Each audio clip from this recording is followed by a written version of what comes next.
All right, we are live. Welcome, YouTube. And hey, that's in tribute. I know we're a little late, but had to throw a little tribute out there to reviews for you because he never started his stuff on time, so we don't hear either.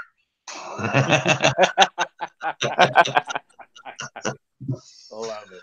I love it. um, I got on Let's Talk Star Wars, Mike, How you and doing? I got on Flipped Out. Welcome, Hello. guys. How you doing? Um, Hey, John Matrix is in the chat. What's going on there, brother? Thanks for coming. Actually, Mike got a hold of me earlier and had an idea that he wanted to do a live stream on and talk about Disney and their lack of keeping their word to George Lucas and his vision. And that's what we're going to talk about today. So, Mike, start us out, please. Okay, so I don't know if you guys have noticed, but recently, and I think Star Wars Theory did a video on this, but recently Disney has been re-hyping the fact that they are changing the name of Anakin's saber to Rey's saber.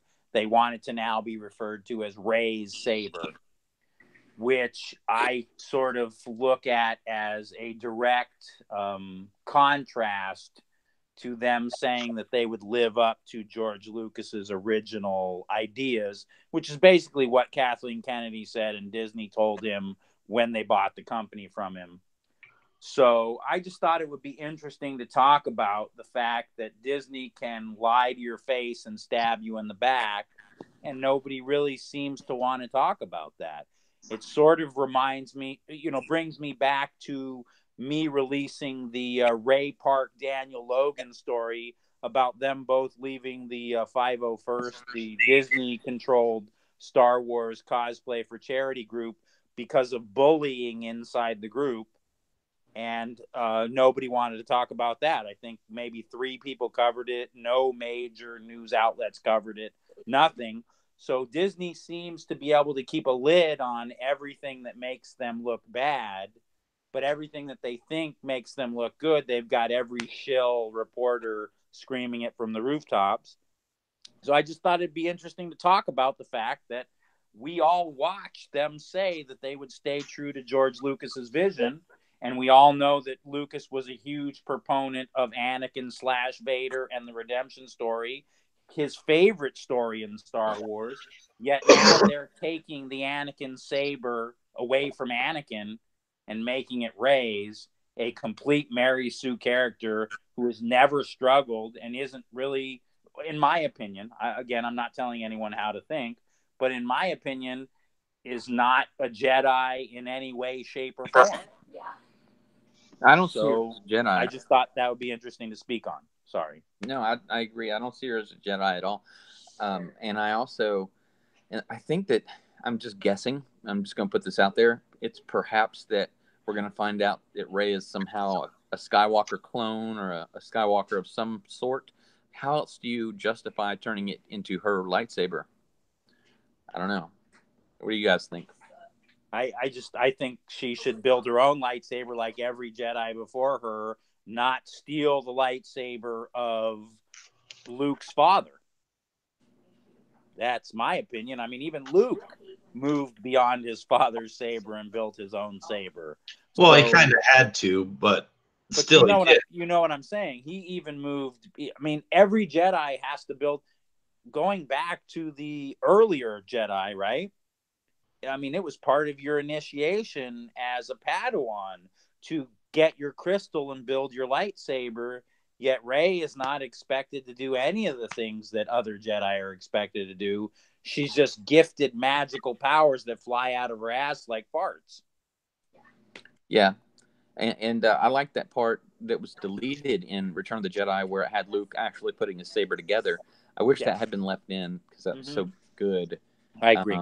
Hey, you guys. Rookie said he's available to come on. If we want him to come on, you want to add another? Yeah. If you want to, sure. Okay. Keep talking, and I'll got to get his info. Go ahead and finish, Flip. I'm sorry. I was saying that I really liked that deleted scene. I like all the deleted scenes for the most part from Return of the Jedi, but that's going in another direction. If Rey could build her own saber, which, well, we don't even know if Luke lived or not at this point, and I have a strong feeling that he's going to be a Force ghost. But if he isn't, then they could still do the building of the saber. If he isn't, if he's a Force ghost, then they're going to have to do something like along the lines of him coming out to the from the spirit world and showing her how to build a lightsaber while he's dead. I just don't feel good about that. I'd like very much for her to build a lightsaber, and but it sounds like to me if they're saying, oh, well, that's Rey's saber now, she must rebuild that one, which is completely underwhelming. That's your fault. Yeah, it's well, I mean, again, like I said, let's look at her. Let's look at the book, A Hero with a Thousand Faces, and let's see what part of that journey Rey has undertaken. From my view, none, and none. A hero's journey, or yes, a hero's journey, or a hero with that. Here's a hero with a thousand faces. It's there's you. Go ahead. Yeah, no, you're right. She's done nothing in a hero's journey. She's faultless. I think we'd all agree that she has no faults. She never fails. I don't know. I honestly think the best way to take her character's direction would be to turn her into a Sith, or at least a Darksider. I mean, I know, Mike, you're not actually planning to go see it, but you'll definitely hear about it at some point. So I imagine if you were to hear about it, what kind of direction would you see her going that would fix her a little bit, even if you still didn't like her? I'm sorry. The only way that Rey works is if her and Kylo fall on a lightsaber and die. I mean, I hate to be the Sith in the room, and I know I always am, but these two characters are so. And I said this to you in the chat, and I know everybody has heard me say this before, but I'll say it again. You took Jason, Jaina, Anakin, Titus, and Ben Skywalker. You threw them all out, and you replaced them with Kylo, got to be the worst villain ever in the history of any movie, and much, much closer to a Disney princess than a villain. And Rey, who just she doesn't struggle. Everything comes easy to her. Nothing is hard. And, every mistake that Disney, because again, I don't like saying Lucas Limited Film or Films Limited, because George would have never let any of this go.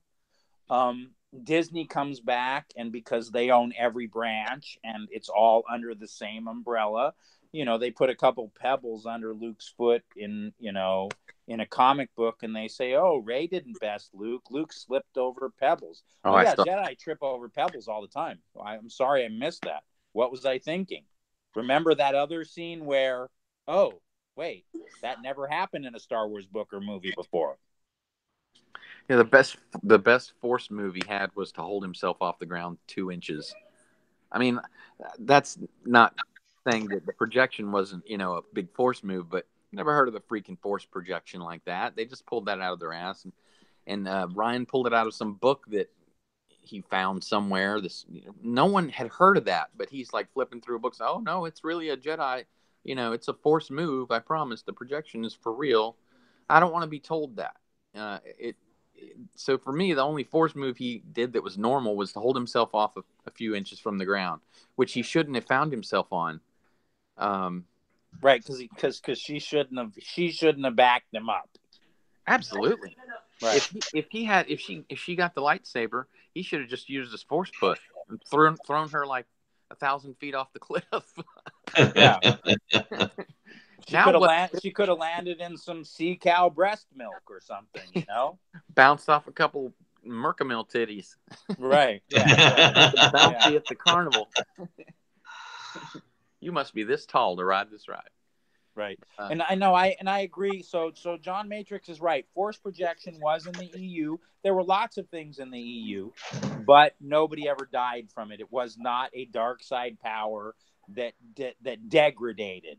The reality is light side powers have never harmed any Force user. It was always the dark side powers that caused what they called Force degradation. Mm-hmm. Oh, you're right, is because it eats at them. right. And why Revan is so amazing, because Revan was the only character to ever use both light and dark side powers and suffer absolutely no force degradation at all. Ricky's in the house. What's up, Ricky? I just got off work. How's it going, guys? All right. We're eating fresh.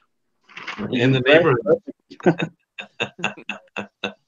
That's good. So you guys are talking about Ray, it seems, huh? Well, no, what we're talking about is how Disney made a promise to Lucas to live up to his vision, and how taking Anakin's saber and calling it Rey's saber is a complete slap in the face to that promise.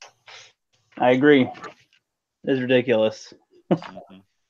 So that we're basically saying that Disney seems to be able to, and I brought this up, and I don't know if you heard it, but like the thing with Ray Park and Daniel Logan both leaving Disney's 501st Cosplay for Charity group because of bullying in the group, and how Disney covered that up and nobody really heard that story, even though Ray Park went on Instagram and yelled it from the rooftops. Right, I remember you brought that up one time quite a while back. Well, because I was the first one to drop the story on that, and I dropped it, and then DJD dropped it, and one other person dropped it. It never hit any major channels, and it never hit any news affiliations ever. That's crazy. Yep. And we're talking about actors from the movie being bullied by people who buy their costumes to be part of a costuming group. Are you kidding me? Wow. I can't believe Ray Park left the 501st.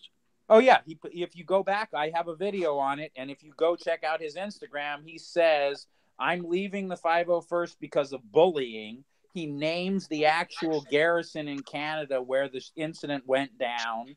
And he says, I will have no part of this. I'm done. And I'm also speaking for Daniel Logan, who has been bullied many times before by members of this group. What kind of a fucking Star Wars fan bullies Ray Park and Daniel Logan? So here's the thing. I know most people don't know this about me, but if you look at my thumbnail, that's me as Darth Maul. I cosplay Darth Maul. I cosplay Darth Vader. I cosplay quite a few characters. And when I first started, I was asked by members of the 501st to join here in California. And here's where my disagreement with them came in. So they said that my Maul was great, but my boots were not screen accurate, and that if I actually wanted to ever troop with them, that I would have to buy either costume boots or the boots that he wore in the movie. With, if you guys don't know, it's a $1,500 pair of Gore-Tex leather motorcycle boots. Damn. So I said, no, thank you. And I said, I've never stood over a hospital bed of a sick kid who looked down and said, oh, you look like Darth Maul, but those aren't screen accurate boots. And so I found that offensive. And that is the reason that I started the Dark Side Riders, which is my charity group in response to their charity group. And that's a good thing, because if they're going to act like fools like that, then they don't deserve to be in the forefront, honestly. Dark Side Riders, but they're paid by Disney, so they are in the forefront, because they used to be owned by Lucas Limited Films, but now they're owned by Disney. What kind of bullying? Do you elaborate on that, or? All I can tell you is I can't speak for Ray Park or anyone like that, but I have some friends that have been part of the group. I'm not going to mention anyone's names because I don't want to put anyone on blast, but one of these people everyone knows very, very, very well because of a certain film, were basically harassed because they were part of another group.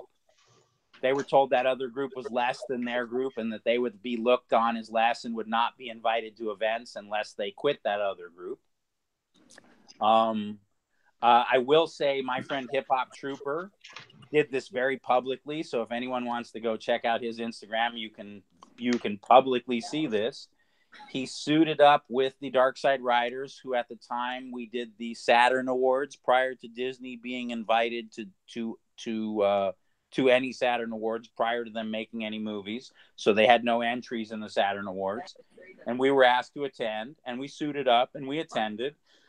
We had members that were part of our group and part of the 501st who posted pictures on their own personal social media pages, mostly on Instagram. They were then emailed by their garrison leader, who told them that that was not a Disney-sanctioned event, and that if they did not take the photos down, they would be kicked out of the group. Hip Hop Trooper then responded by going on to, I can't think of the name of the page. There's a page where all the photographers in Hollywood post their stuff. I can't think of what it's called. But he went on to that page and he physically took pictures off of that page and posted them on his Instagram to basically tell the 501st, fuck you. And then he came out publicly and he said, I am not part of the Southern California garrison of the 501st. I started in Georgia, so I claim the Georgia garrison, and I always will. And I don't have any affiliation with the Southern California garrison of the 501st. And then later we did a hike, which raised, I think, $1,700 for Children's Hospital LA, which would only be sanctioned. It was done in Los Angeles around Griffith Park, the observatory in Griffith Park. And the only garrison that would sanction it was the Georgia garrison. No garrison in California would sanction it. There are 9 garrisons in California. Wow. Yep. Yep. And San Diego was created because they couldn't get along with Anaheim and LA. So there's a lot of infighting. There's a lot of people think they're better. Oh, I've been doing this for 20 years and you're a newbie. You aren't crap.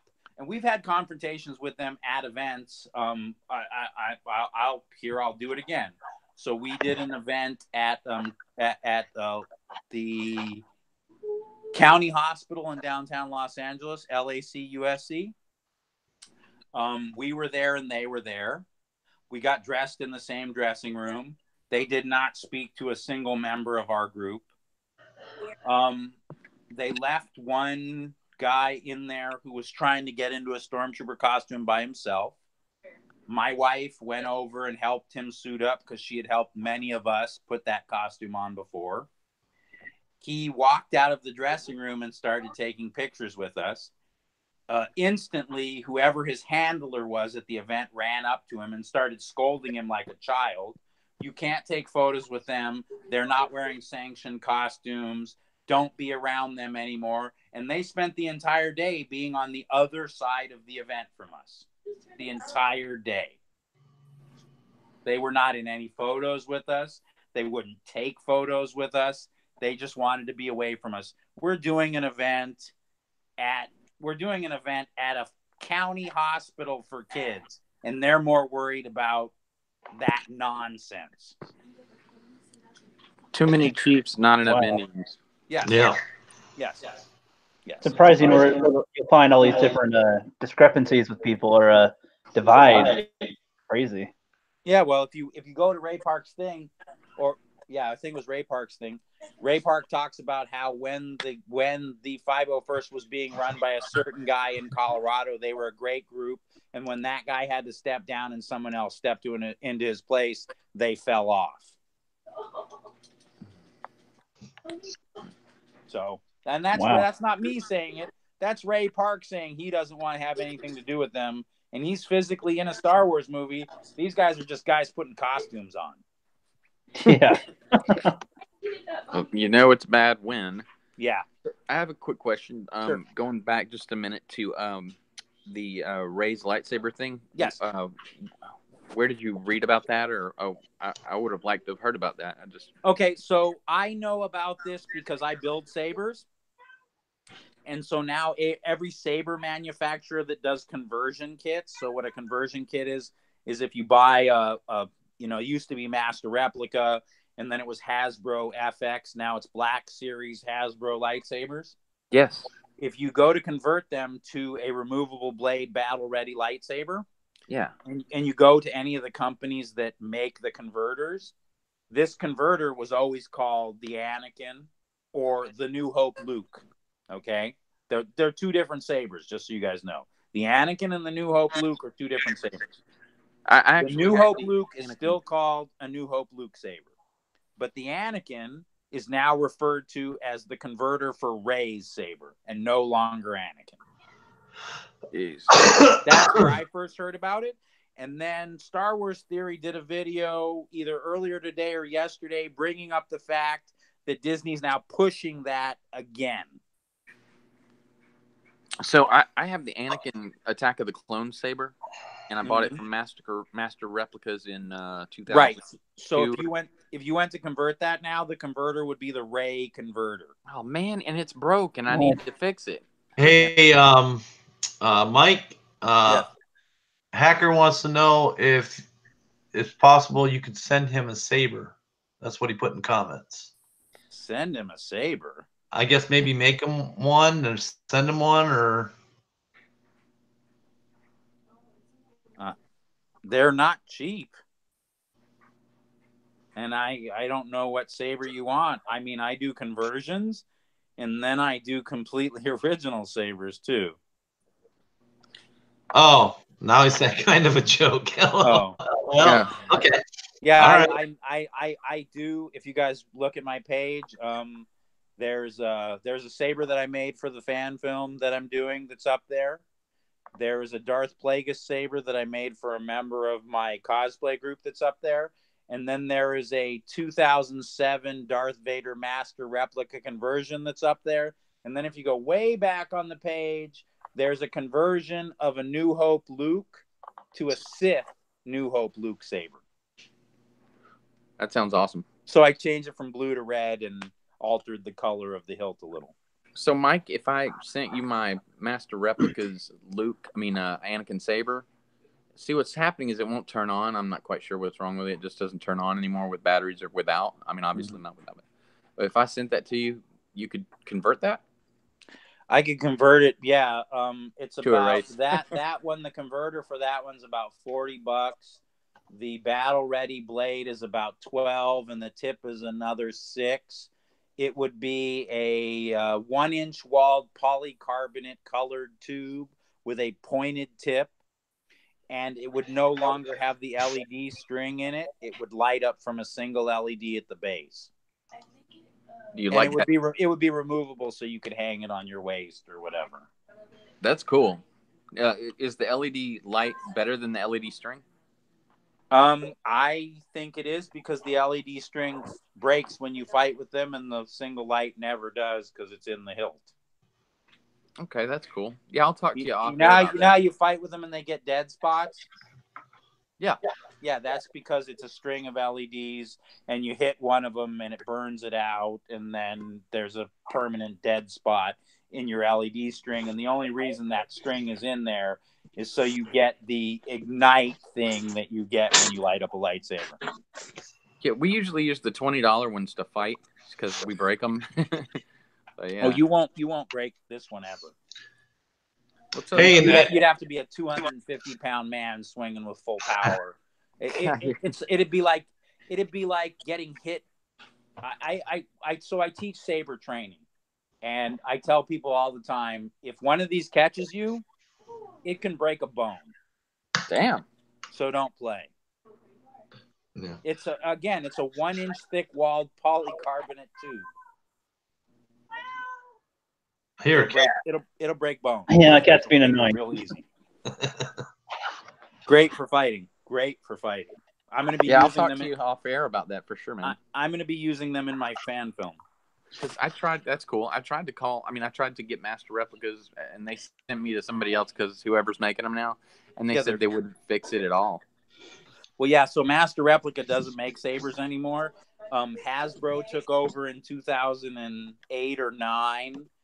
That's why we have the Hasbro FX sabers, and then the Hasbro FX sabers under Disney are now labeled as the Black Series sabers. It makes sense. Right. The green one I bought, the Return of the Jedi one I bought last year, it did say Hasbro on it, and it says Black Series. Yeah. So those are the ones under Disney, and then prior to that, there was a Hasbro FX series, which was still under Lucas, but it was basically a downgrade in saber. The best ones are still the master replicas. Hey, everybody out there in chat, don't forget to hit the like button, sub if you haven't, and share it. Share us out to people. And also, I want to say, anybody that didn't catch Mike's EU show last night on Let's Talk Star Wars, he had. I'll let you tell this. Tell him about last night, Mike, and tell him about what's coming up next week. So last night I had, I know a lot of you who follow me saw the Spiffy Nerf Herder do my EU show a few weeks back. I took that down. Last night I had his older brother and his older brother's son on. And next week I will have him back on. So I'm doing a sort of a family affair thing. If you guys had seen the original EU show with the Spiffy Nerf Herder, Danny, the director of the Star Wars Theory fan film, he talked about how his brother was a bigger EU fan than him. So I was really excited to have his brother on my show. I really enjoyed talking to him and his son. And Danny will be back next week. So the director of Shards of the Past, the Star Wars Theory Vader fan film, his brother was on last night, and he will be on next Friday. Interesting. Well, I was in the movie, and Danny and I have become very good friends. Yeah, that's great. So anybody out there that check that out next week and check out the one he did last night, that was an awesome show. I really enjoyed it, especially the son. The son was really. I mean, it's good to see the young people and their point of views, how they view Star Wars, and it was really, really nice to see him talk and answer questions. Yeah. Honestly, I need to bring my son on more as well. If I ever catch on with the son again, I'll definitely get Ethan to be, talking a little bit. That'd be cool. Because he's 18. He's good at making fun of his dad. Yeah, he'll get on air and call me gay right away. So. Everything's gay. Yeah, we didn't have any of that last night. What was funny was the son's about 13, and so there was a lot of looking at his dad before he spoke, which I thought was interesting. I mean, it was like a real sign of respect for like what his dad thought. Like he wanted to make sure his dad was okay with what he said. But he definitely spoke his own mind too. It was a lot of fun. Yeah. I'm sorry I missed that. Hey, Pete. Hey, what's up, Ricky? How you doing? And I just want to say it's been a while since I've been with Mike and Ron on at the same time. The three amigos have reunited again. There we go. Yeah. Good to be here. Good to be here. Just got out of my work myself, just like the rookie critic. I had to work today. So cold. Yeah. Yeah, I just wanted to come on real quick just to ask you guys a question that's been running around in my head a little bit. So I'm making you had a question about Mara Jade, right? I saw it in the chat. Okay. Yeah, so I'm trying to do a Force Awakens rewrite, and I'm limiting myself with some rules, like it has to be 30 years after, like how they did it in The Force Awakens. I have to use most of the characters that they presented, like Rey, Finn, Poe, Snoke, Hux, like most of the characters. But I can change what happens between episode 6 and 7 and like make their history different and therefore change the characters and how they are. So trying to make them more interesting and whatnot. But with Luke, I've got most of the other characters figured out. But with Luke, I was picturing him kind of being a loner, but I know a lot of people like Mara Jade. Should I include Mara Jade in this story? Yes. Yes, and yes. Oh, wait, did I mention yes? But only problem is I don't know that much about her, so I don't know if me writing her would really. Okay, Mara Jade. Here's Mara Jade in a nutshell. Okay, Mara Jade was taken at a young age, just like Maul, brutalized by the Emperor, just like Maul, taught to be the Emperor's hand, just like Maul, went out and hunted Luke down. Had a force power used on her that she could only seek out and kill Luke. She ended up killing Luke's clone, which then broke that Force hold on her, and became the great character that she is today. And she's also a redhead. And Shannon McBride is a beautiful redhead too. There aren't many of them. Do you have Audible, Rookie? No, not yet. I'm going to get that at some point. Yeah, if you get that, I would suggest doing Audible and listening to the books that she's in, and that'll really improve your knowledge on who she is. They're great stories. They're awesome stories. I think the only ones I've had her in was in Jedi Sunshine and Jedi Shadow, and the first two of the New Jedi Order books. Okay, so time out. What you want to do is go on YouTube and Google Timothy Zahn's Thrawn trilogy, and then listen to that on YouTube, because they have the Audible version of that on YouTube, so you can just listen to it on YouTube free of charge, and you will learn all about Mara Jade. Yeah, that's true. You can do it for free. Yeah, Timothy Zahn's Thrawn trilogy has Mara Jade all over it. All right, that's a good idea. But what I was thinking too, with this, real quick before Flip goes, if I include her, I wasn't sure how to include her, because in The Force Awakens, my rewrite, she's not going to be in it that much. So if she's going to be in it at all, like, if anything, maybe I could have her be missing in the first one. Whoops. That's Sorry all. about that. I was thinking about having her be missing in action or something, and then in the next one or two, then we can find her or something. It doesn't matter how you add her, but she's such an integral piece of Luke's life, and she is so involved in Jason's fall, and I don't know if you know, but Jason poisons her and kills her, which is why she's not able to come back as a Force ghost. Oh, I didn't know that. Oh. Yeah, and that is why Jaina has to go out and kill Jason, her own brother. It's great. That is a great story right there. But Mara Jade is tricked by Jason and poisoned and dies. Okay, wow. Well, I'm not going to be like copying direct stuff from all the stories, but yeah, her general character, I suppose, like from before she meets Luke, I suppose. But that speaks to her general character, because Luke brings her back, and because Luke brings her back, she believes that Jason's redeemable, and that's what makes her lower her guard around Jason, and it's how he's able to kill her, because she thinks she can turn him back.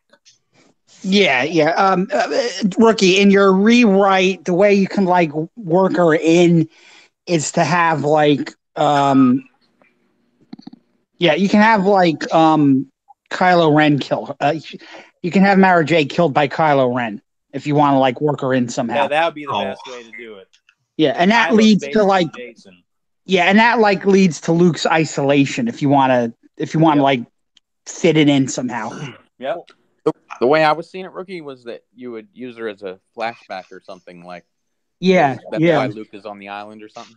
Yep. Well, hold on. So this isn't The Last Jedi. This is The Force Awakens with a different past. I'm using the characters, but that doesn't mean that what happens in The Force Awakens, like, this makes my version different than theirs. So like, but even there is Jedi here. Ben Solo isn't Ben Solo. It's Jason Solo, because that was who it was, right? In the original thing and whatnot. Yes. Like, Jaina's in it. Mara could be in it. Like I said, I'm not sure what we're to do with her yet, so I might have her missing in The Force Awakens and then discover her from something later on. The First Order and the New Republic, which is what I'm having here, not the Resistance, are like equal. They're on the edge of war, but they're both doing kind of good. I'm not doing my whole spiel for it in a nutshell, just doing it in a nutshell right here. And they're teetering on war, but they're not sure yet. And I don't know. I'm thinking about including a big third party enemy or something, but I don't know yet. The Vong. I was thinking they use Vong, but I don't know. I'm just gonna say this: if I were you, I would have a scene in my movie where Jason kills Mara and leads Luke to isolation in the next movie. It could be a flashback scene. It could be whatever, but just have Jason kill Mara. A lightsaber That's back how I would would be do cool. Yeah, it could be a flashback. It could be anything, and then that leads Luke to isolation because his wife is dead. Makes more sense than I decided to kill my nephew because he once thought about falling to the dark side.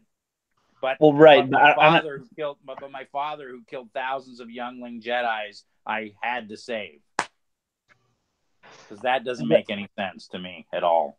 Right, that would be good if it was going along with how they were trying to tell their story in the sequels. But like, I'm not having Jason or Kylo destroy anyone as far as killing all the students. I do have him break off to his own faction, but I'm not doing their storyline where or something close to that. I'm not even doing something close to that where they do that. Like I said, I'm using the characters, the setting, a lot of that stuff, but inserting a different story.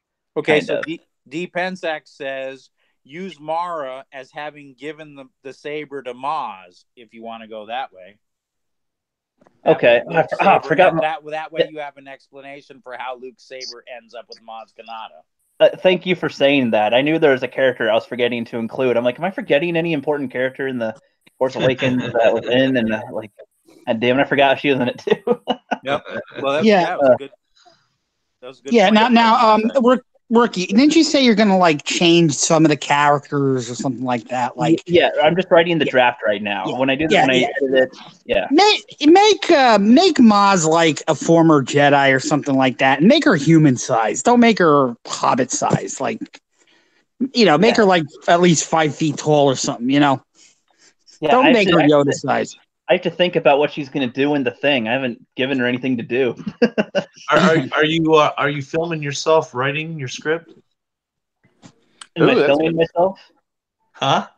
What was your question? I said, are you filming yourself writing your script? No. You should. That'd be great. I don't know. The outtakes. That could be the outtakes. Well, I will be trying to have. See, I'm going to do the script, and then it's not going to end there. I'm going to try to put together a visual presentation, like with moving pictures, with some clips here and there. Hopefully, music, sound effects, and hopefully some people in the community that want to play voices. Try to make it like something. It won't be super fantastic, but it'll be better than just listening to it or reading it. So, trying to make a thing together. So that's what I'm trying to do. The dark side I see in you. Definitely. Hey, can I do Luke? Old Luke? Get off my lawn. Get off my island. So far, you could fit, Flip, you might be alien number 3. No, just kidding. I'll take it. No, I've already got a guy for Snoke, for Kylo, for who else do I have? Somebody did a Chewie, kind of. That's kind of funny. Yeah, still looking for people, but I'm not looking too much yet because I don't have all the script done. But thanks for the info on that, guys. I figured, if I'm going to use her, I don't want to just have it be like, oh, she's just in there and she's being completely misrepresented or something. So Right. Yeah, it's always great to reach out and get different ideas and opinions, and then you can just cherry pick from the ones that you like and make sense. And yeah, that's a good idea. Right, but would you guys think, so if I have Mara in it and Jason doesn't kill her, because I'm not really, I know that there's a lot of expanded stories and stuff, but just because I personally haven't read a whole bunch of them, and I'm not just gonna, I don't want to do so much based off the books, Well, Rookie, you got to ask yourself this: do you want Mara in this story, or do you want her alive, or you want her dead? That's basically what you got to say to yourself. Right. Well, that's what I was saying. Like, if I have a scene, I don't plan on having Jason kill any of his parents. As far as right now, he's kind of, he's on the First Order side, but he's still kind of a good guy. He's not really murdering people, trying to be a Sith or anything. I haven't thought if he's going to yet or not. Snoke's part is going to be a little more shady in this. He's not going to be as I am right here. It's going to be a little different. I don't know. I'm still trying to figure out Snoke's origin in this because I'm giving him an origin, and it's not. I'm not doing Plagueis. I know that'd be great, but no, I'm just gonna have it be different. If I have Plagueis at all in this whole series, it'd be a different character. But yeah. That's a Well, great what's going to part. be interesting is, you're doing something like that, but I'm sure there's going to be lots of other people doing like their little versions, and it's interesting to be able to go out and see everybody's different versions of everything of what they come up with. It's pretty awesome to see that. And then of course we got Star Wars Theory, which none of us are in the same league as, not even close. Doing I give him big props on his ability to make a 16-minute fan film like that. It's great. It's like everyone's dream. Like I've always wanted that. Like, oh, well, I don't know if you guys have heard of that podcast that the two Collider guys do, the Rule of Two. Yeah, did they praise it? Did they like it, or were they shills for here's Disney? The thing, and I can't stand Collider because they're a bunch of shills anyways. But but they were on there. I was listening to this podcast, and now Harloff and all them did the Jedi, and they talked about it earlier, like 3 days earlier than they came out with their podcast. So they're sitting here talking about it, and all they loved it, they liked it. They were giving it thumbs up and all this. But see, that's the problem when you start sitting down and you're talking, especially on a channel like that, you don't have your freaking facts together. It's really a problem. They're talking like he spent $8,000 to do this movie. Well, we all know he spent about $100,000 on this movie, and they're talking about it like it's like breakfast money that he used to that a normal film would use. That's breakfast money that he used to make this film. And so they're thinking he's got $8,000 into this thing when it was actually $100,000, 80 to $100,000. Yeah. And they're on the Collider show. They got the Collider banner, and Harloff and them, they got it right with their stuff. They told, hey, he spent $80,000 on this, or he spent $100,000 on it. And but then you got schmoozes like that coming along, thinking they're all that, putting out this stuff. Oh, you spent $8,000. I mean, that's just irritating, because people just get on and they just think, oh, we're just going to talk, and like your opinion matters. You can't even get the facts right. Especially if they're a news-related show or people go to them for information. Like, shows like us, like they don't expect us to have all the facts. So, but I know. They're sitting there underneath the Collider banner. 30-some thousand views, on their podcast, and they can't be bothered to when they know what they're going to talk about. So you can't go out and get the facts. And they even mentioned in their show how Harloff and them on the Jedi Council talked about it. You didn't watch that show, so I mean, I can't stand them either. But I mean, at least they got facts right. Ron, I heard that they're connected to Disney somehow. Collider. Because even on their show, they're talking about how they would love to get hired up by Disney. And the one of them, the skinny guy, he's talking about how he actually got to pitch a film to Disney, and it didn't happen. But so yeah, that they hope that they can eventually be involved with Disney. So that does the fans no good. And the other guy was like talking about how the fans don't matter. He loves The Last Jedi, and the fans really doesn't matter what they think. I just if you don't have fans, how it's asinine that statement is.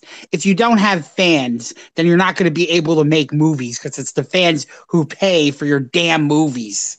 What an asinine statement. They can make the movies, but they can only make so many. But when the fans stop coming and actually paying for your movies and buying your merchandise and buying all the toys, then you're losing money. You can't make those movies no more. Yeah, the merchandise is the big thing, because the movies are one thing, but it's the people who buy the extra merchandise is where they make a lot of their big money as well. Yeah, exactly. They've got to be feeling it in the pocket by now. I mean, how many Star Wars T-shirts do you have? Like, alone. Mara Jade said, "Pieces lie. There is only passion." Through passion, I gain strength. Through strength, I gain victory. Through victory, my chains are broken. The The force Sith shall Force code. shall free me. A real code, The not Sith the little code. Jedi code. I love it. Sorry, couldn't help it. I'm a Sith through and through. Yes, you are. Yes, I am. So let me ask now that everyone's on here, and let's go across the board. So I'm looking at the way we line up on the chat. So I think that's the rookie critic first. What is your opinion? Has Disney kept their word and lived up to what they said to George Lucas when they bought it from him? Not from what I could see. Seems like, well, it's kind of contradictory. Like in Solo, I feel like they really tried to go look at all these things from extra history that we know that Lucas or people under Lucasfilm from before they bought it put down, and all the references and everything. And then in Rogue One, they try to make sense of something that he laid down as well, which I think was very unnecessary and complicated it more than it needed to be. And with the Force Awakens and The Last Jedi, I mean, I don't really see how you think that it was good. I have no idea how that keeps their word. If anything, like I see what they're trying to do with Rey, trying to do with Finn, and all that, but with the characters, I don't see how. I mean, the fact that they had Han go away and Luke run away, it already just made no sense. So I'd say no. Okay, well, I already know Ron. So, Mr. Pete, you're next on line. What do you think? Have they kept their word to Lucas? Because we all watched them tell him that they would live up to his vision. Do you feel like they've even tried? No, they totally I mean, they're literally changing the lore. Now you don't need to train to use the Force. Forget the fact that Disney made Han a deadbeat and Luke a loser. The fact that all you gotta do is like Broom Boy reach out and the broom comes to you. That goes against everything in the old EU. That goes against everything Lucas said. I mean, okay, if you I know how Lucas always kind of changed little things. Like he was like, oh, like that famous statement, like the Force is like yoga, like anyone could do it. But he also said in that statement, like you have to practice to do it. Long story short, no, they haven't. They have not lived up to his legacy. His creation. They practically ruined it. I mean, look what they did to Luke Saber, the Anakin Saber. They broke it in half. Well, That's not honoring the. Right. I'm sorry. We started this by saying that they've actually changed the name of the saber from Anakin's saber to Rey's saber, which I think is a slap in the face to George, in my opinion. Exactly. Okay. Do you want to say anything else, Mr. Pete, before I move on to the next person? No. Just long story short, no, they haven't. So okay. All right, Flip. Here's your chance to speak. And what do you think? Sure. No, I think the answer is obviously no. Rey is ridiculously OP. Finn should have had the Force, in my opinion. It would have been a great story for a stormtrooper to come out of there and be like, oh, if not been trained or something, because why is he holding a freaking lightsaber at all? Mm-hmm. And fighting Kylo Ren. I just thought that would have been a better, cooler thing. Poe is used in completely the wrong way, and he's gay. Mm-hmm. He looks gay.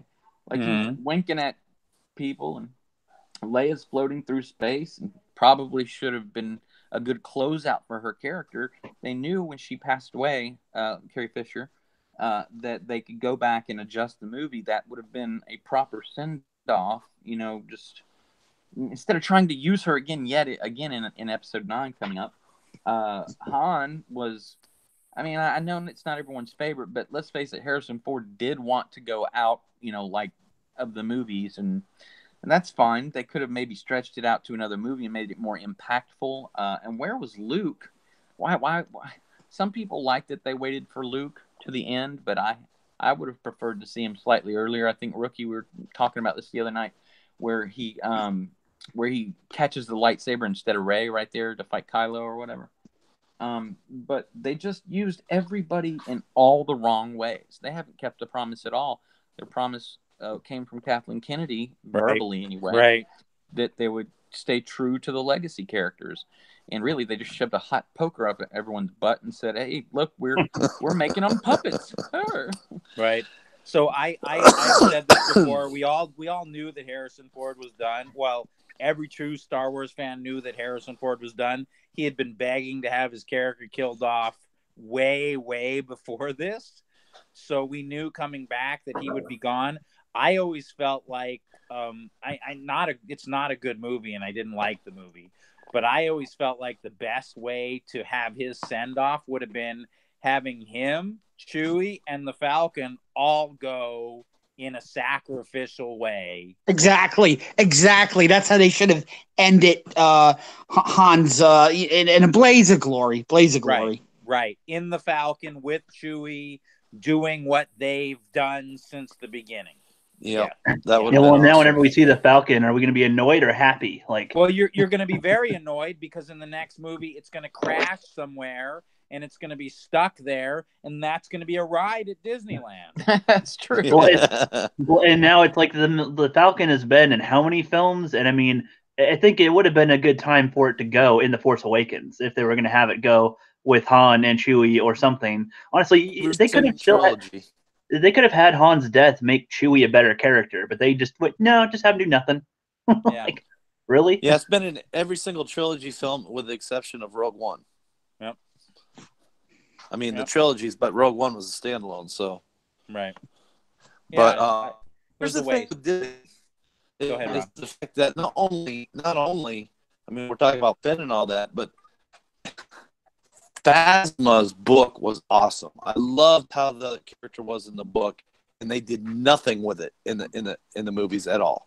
She was a character, a worthless character. I mean, they did the nothing. The book was decent. I agree. The book was okay. It was a lot better than Aftermath. That's for sure. Well, yeah, I love the book. I love the way they developed her. Huck's father was in there, and he was a mean son of a bitch. And as he portrayed in his son, and that's a worthless character. So they took a lot of good possibilities and they squashed it all in 8. And no character development across the board for anybody. And there's nothing really. What can you take other than a pile of big crap out of 8? You can't. There's not much to take out of that whole thing. I'll tell you what Disney took from us. They took $1,400 out of 8. I'm not speaking for anyone else. I'm speaking my charity group rented an entire theater, so Disney took $1,400 out of us for 8. Thanks, Disney. Love you. And I got stuck with trash cans, which symbolizes the movie itself. I love that, Ron. That was so true. Yeah, so here's what I think, Ron. I think that in each giveaway, somebody should get a prize, and then someone should get the booby prize, and the booby prize should be a Last Jedi trash can.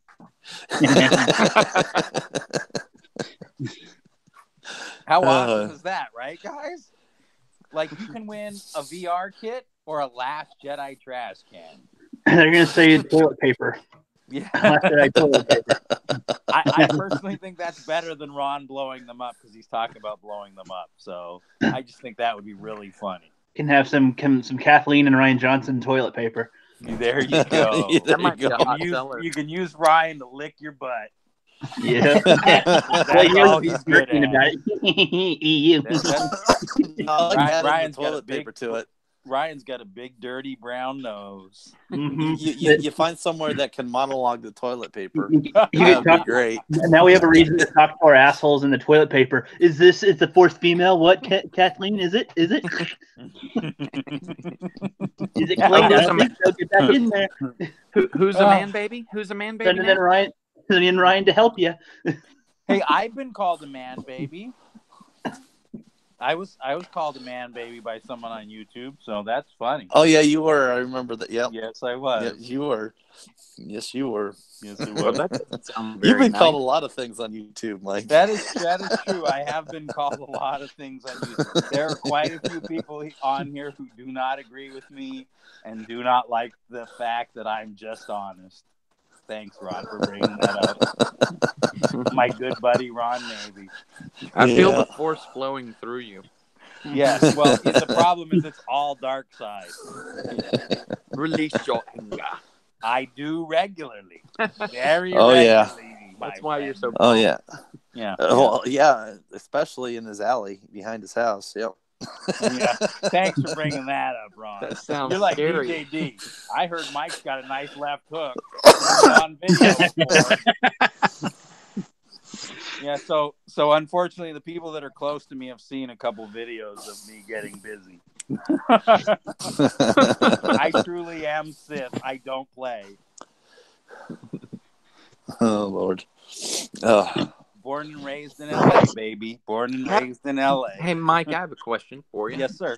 So, did you custom build the Maul Saber, or do you have a specific saber that you have custom built for yourself? I do have a specific saber that I custom built for myself.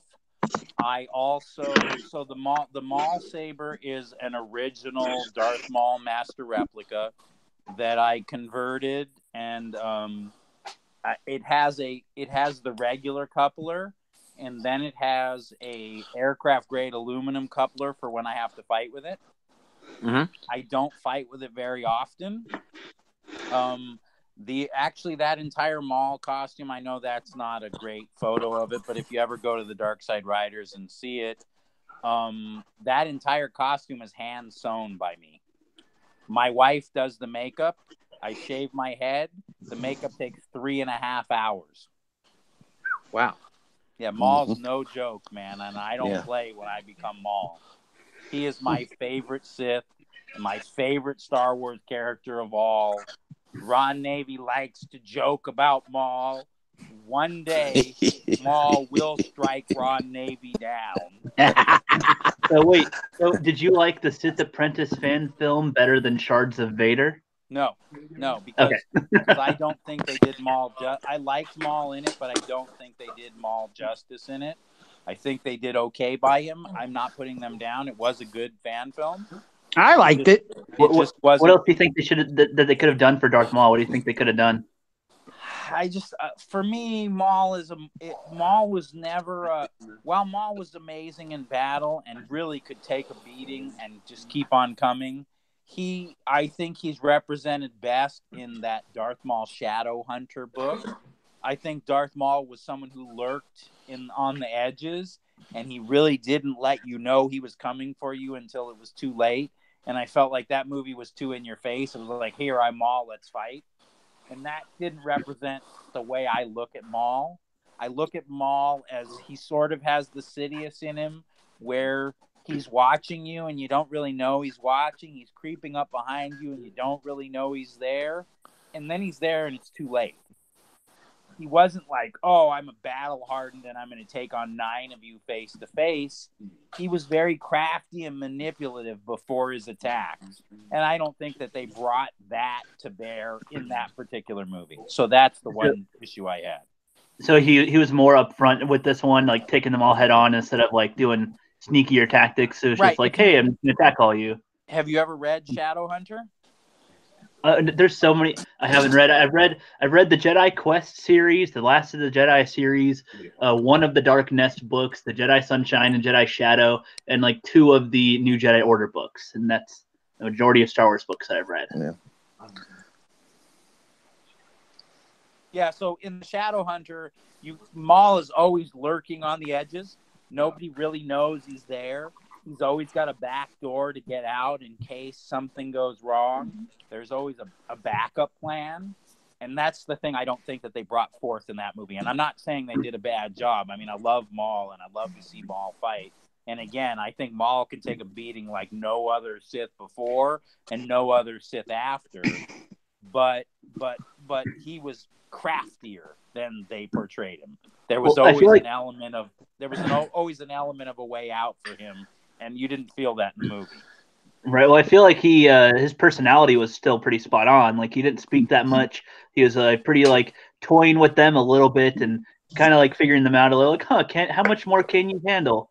And keep going. Yeah. And that girl had more character than Rey, and she was only in it for less than 20 minutes and said 5 lines. Right.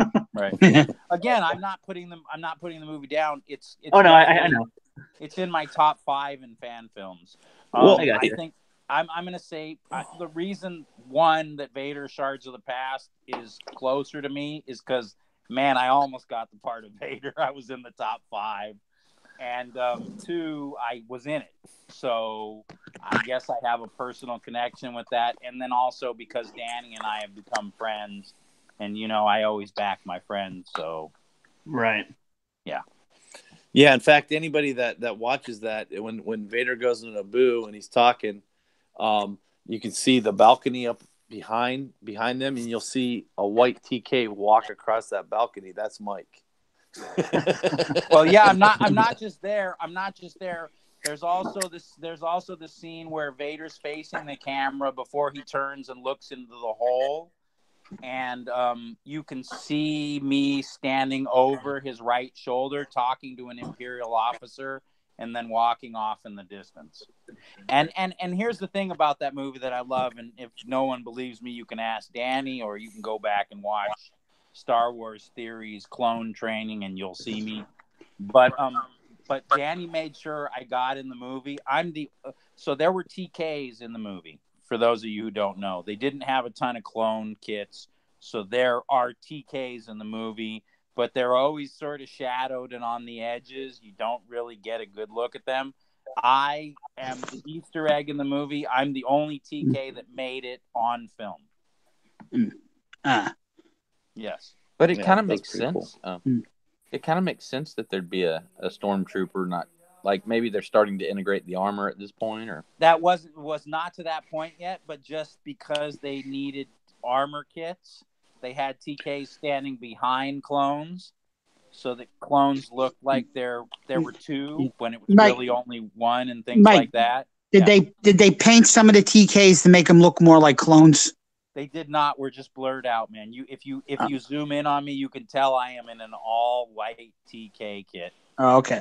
Yeah, I'm surprised they didn't paint a few to make them look more like clones. There's a lot of haze in that scene that you don't notice in the up close shots, but when they pan back, you can see it, and they sort of hid us behind fog and haze. I see. Yeah, and they didn't switch out the helmets, maybe. They did. Okay, so here's the thing: every kit in that movie was owned by the person wearing it. Oh, okay. Yes. So there were four TKs in the movie, but like I said, I'm the only one who actually got. So there's a scene on the balcony where you're behind a clone trooper, and it's looking down the balcony. Does anyone remember that scene? Oh, yeah. He's sort of looking over the rail, and the camera pans past him. Yeah. That was originally shot with me, but they couldn't make me look enough like a clone, so they changed it out and shot it with a clone. Danny really did me some justice in that movie. He really tried to get me in there, and I really appreciate Danny for that.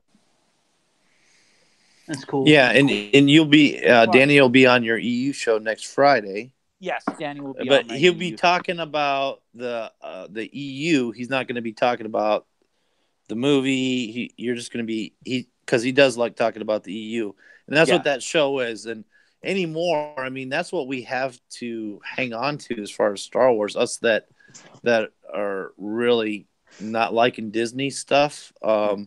We have the EU to fall back on, and Mike's EU show is great because you go in there and you talk about everything in the EU, and it's really awesome. So anybody out there that loves talking about the EU, message Mike and be a guest. He's always looking for guests, and yeah, I am always looking for a guest, and I don't know if I was the first to do this, but the EU show does not feature me; it features you.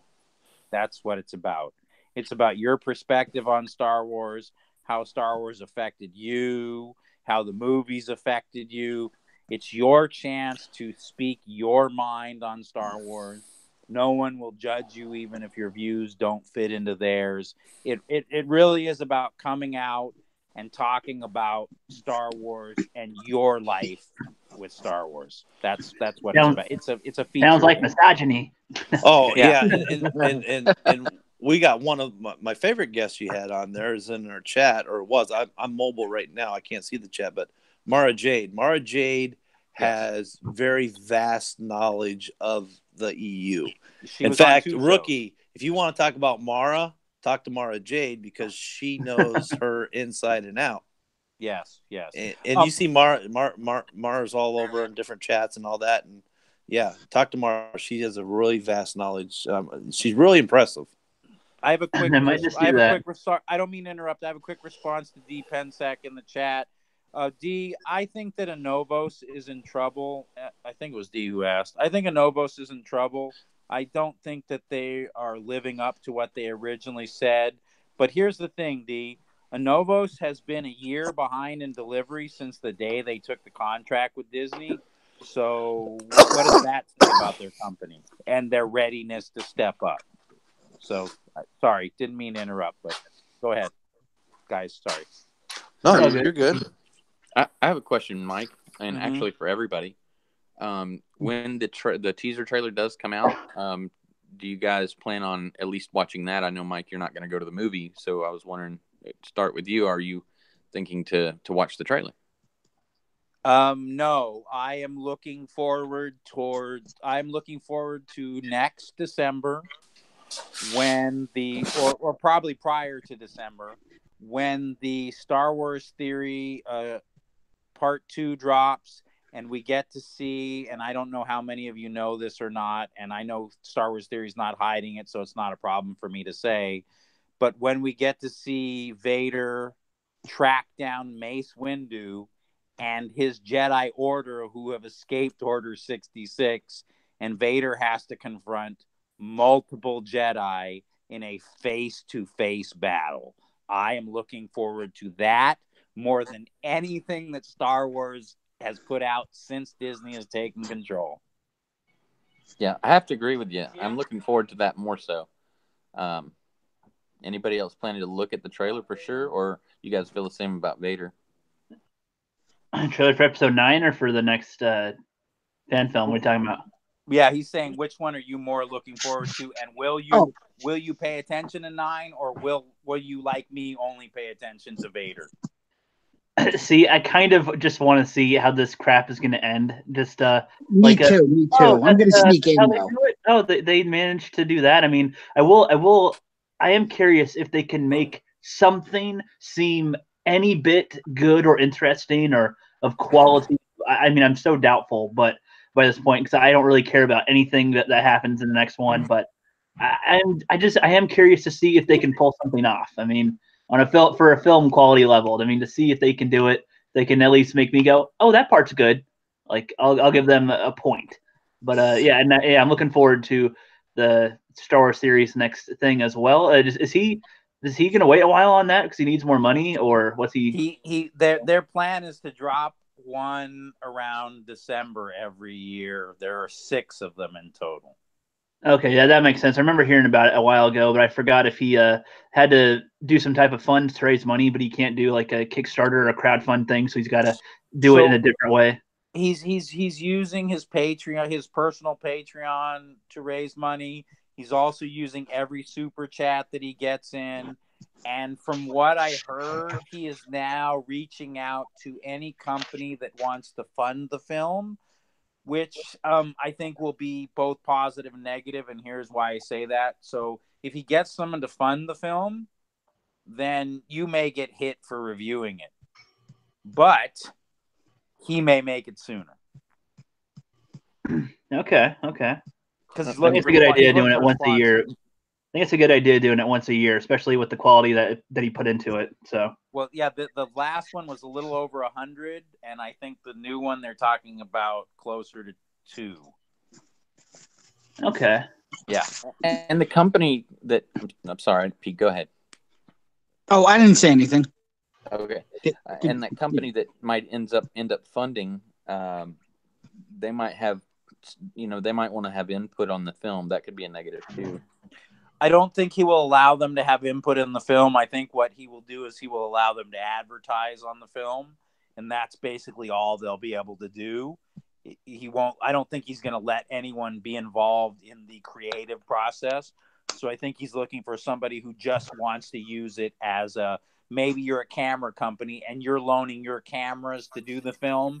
And so now you're advertising for your new camera company because maybe you're trying to get a deal in Hollywood and this is your way in. And so I think that's more of what he's looking for. Yeah, that makes sense. Yeah, advertising rights should be pretty good because, I mean, gosh, look at the exposure it already created for people. I put one small video up and I was like, holy crap, it's like 600 views. I mean, I'm a little guy, man. I got barely any subs. So like when I see that, brother, I'm under 200 subs. And when I did the live stream from his premiere, I think I was under 100. And my live stream from his premiere, the prior to it going, hit 7K, and the after is at like 4.1K. Wow. And I it went viral. My most viewed video before that is probably 300 and something views. Damn. Yeah. Super popular. Yeah. Insane. Like I remember talking to Ron, like, is this gonna stop, dude? I've never had a video. I feel weird. Like, this is weird. I expected a couple people to comment and some friends to say, hey, Mike, thanks for showing it to us. And, I started getting questions and I started people getting mad at me because I didn't have answers. I'm like, I was a Why don't you know it all? PK in the movie. I don't know anything, That's what we want. Yeah, right. That's exactly how it was. It was crazy, man. So it was funny because I kept on texting him like, you're at 1,000. Then you're at 2,000. Wow, you're up to 2,500. Oh, you're at 3,000. Next morning, hey, you got over 5,000. Yeah, it was insane, man. It was just, I've never had a video ever. I mean, it was the weirdest thing. And yeah, Ron just kept hitting me up like, dude, are you looking? Are you looking? I was like, no, I'm not looking. He's like, you need to go look. You need to go look. Damn, that makes me smile too, because you went in there and you're like, when you were being really careful not to get Star Wars Theory face on your live stream, and you told him, hey, go to the site that I want to get you, and he basically told you, hey, it's okay. So you basically got to reveal his face first. Yeah, I did. You're right. I did. And that was funny too, because we were at a bar next door and they opened it and I came out of the bar and I walked up and I sort of put the camera, I don't remember if I put it into my chest or if I put it down towards the ground, but I was live streaming. And I said to him, I was like, hey man, I don't want to get you on camera. I know you haven't done your face reveal yet. I don't want to be the one. And he was like, I don't care, man. Go ahead. That's pretty cool. Yeah. That was very cool. That was a really fun night, man. I had a really good time. I got to hang out with some friends of mine and drink and eat and watch a great Star Wars movie. And for me, as I've said this before, but I saw the original movie in theaters. I was young. I don't really remember it. For me, it was The Empire Strikes Back was the movie that captivated me and pulled me in. And that I was in the theater and I'm sitting there and Luke's on Hoth and he's riding out on the Tauntaun. And I vaguely remember, I've seen it since then, but I vaguely remember originally seeing it. And Luke pulls back the mask. And I think it's the only time in my life I've ever been in a movie theater other than Star Wars Theory's premiere, where I've been in a movie theater where like everyone in the theater rose to a standing ovation over Luke's face reveal.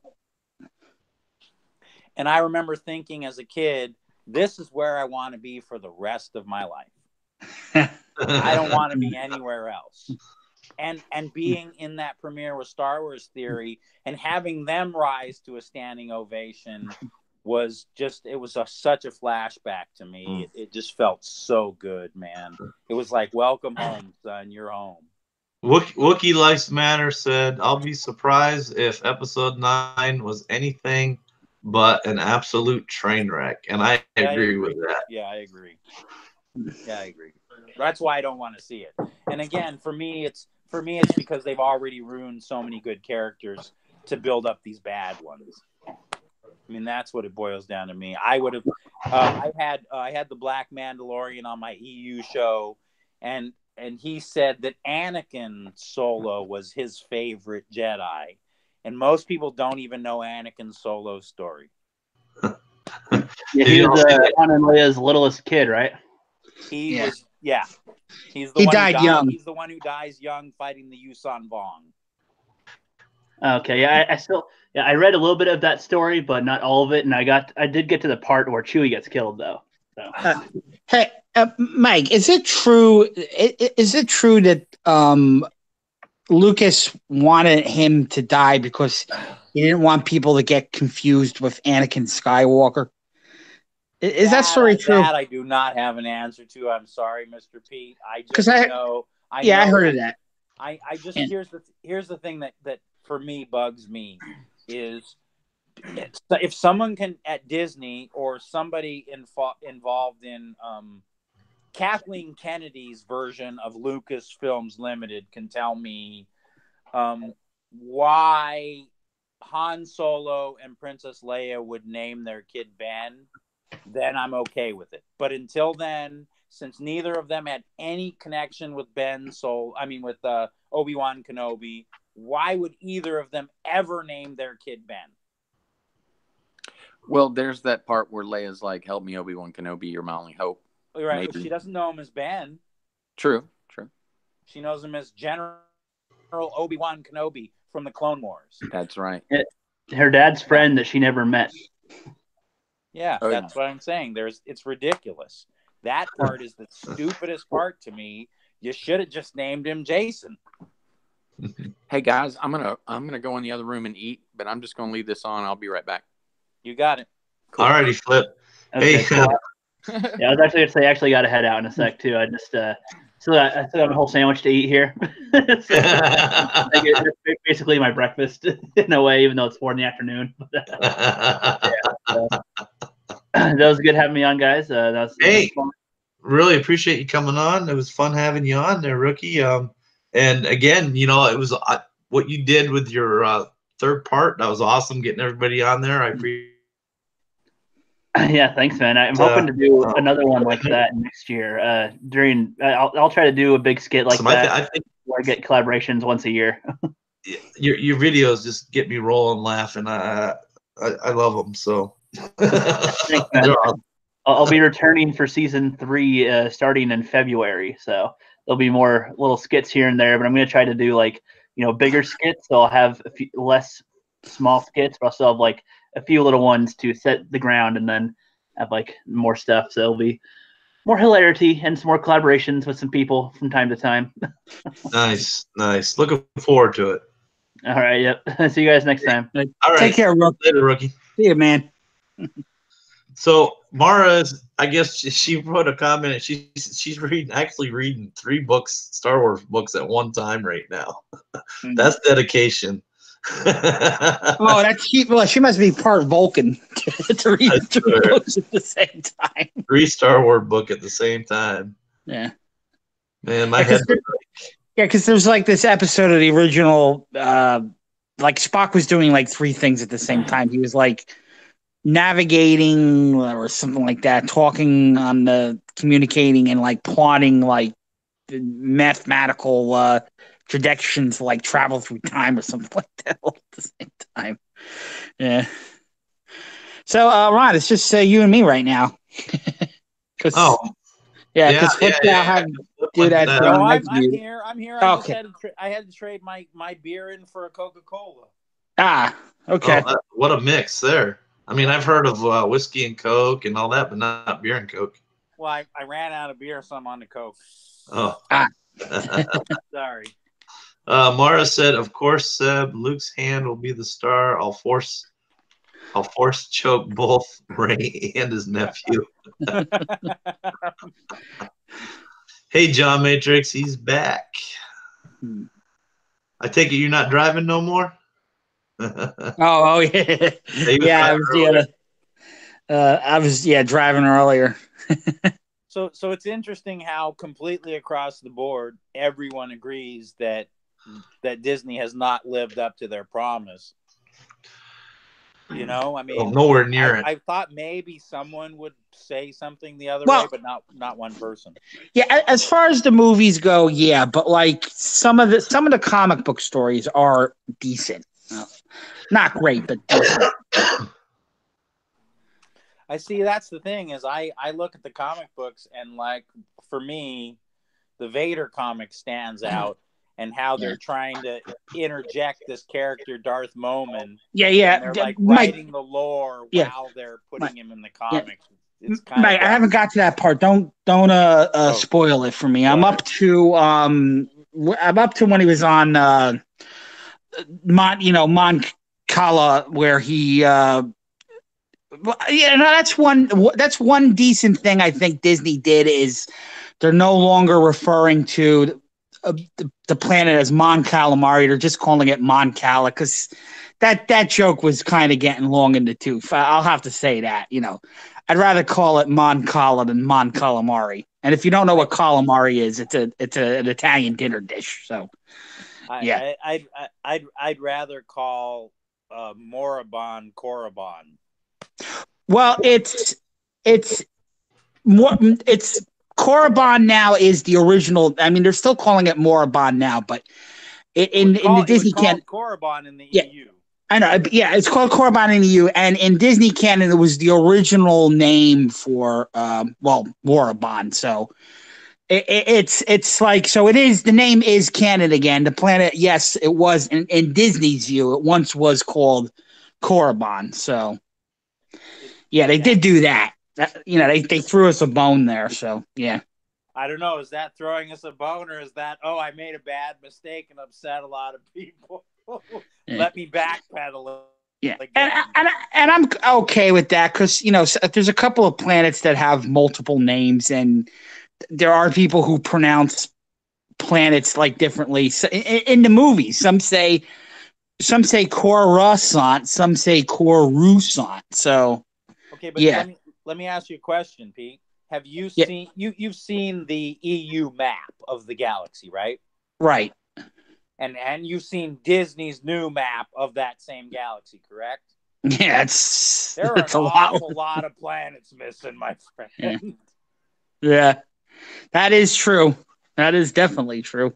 That galaxy got real small, real fast. I guess all those alien species all came from the same planet. Yeah, I guess so. This is the problem with Disney is they didn't go in and plan to change stuff. They just threw stuff out and figured they would write it as they were going. And Star Wars fans expect more. We're not unintelligent people. And I feel like Disney is starting to treat us like we're unintelligent people who don't know what we're talking about. I mean, that's how it feels to me. Like, you're too stupid to have a decision. Here, let me make one for you. Yeah. That's what it feels like. That's my 2 cents. Yeah. Yeah. So, I haven't been as talkative as normal because my voice, I get my voice a little bit, but then it starts cracking and I feel like the damn Wicked Witch of the West. It's okay. You're okay, Ron. You sound fine to me. Just see what I'm trying to figure out what D's talking about. D Pezek, he says, you're too stupid to have a critical opinion. He's talking about what I just said about how Disney is treating us as fans. Oh, okay. All right. Yeah, that was a joke, obviously. Yeah. And he's right. That's how Disney feels about us. We're too stupid. Hey, if we don't buy their toys because their toys are crappy, and we don't buy into the crappy crap they're selling us, like, I don't know if you guys, if anyone in here is into lightsaber collecting or any of that.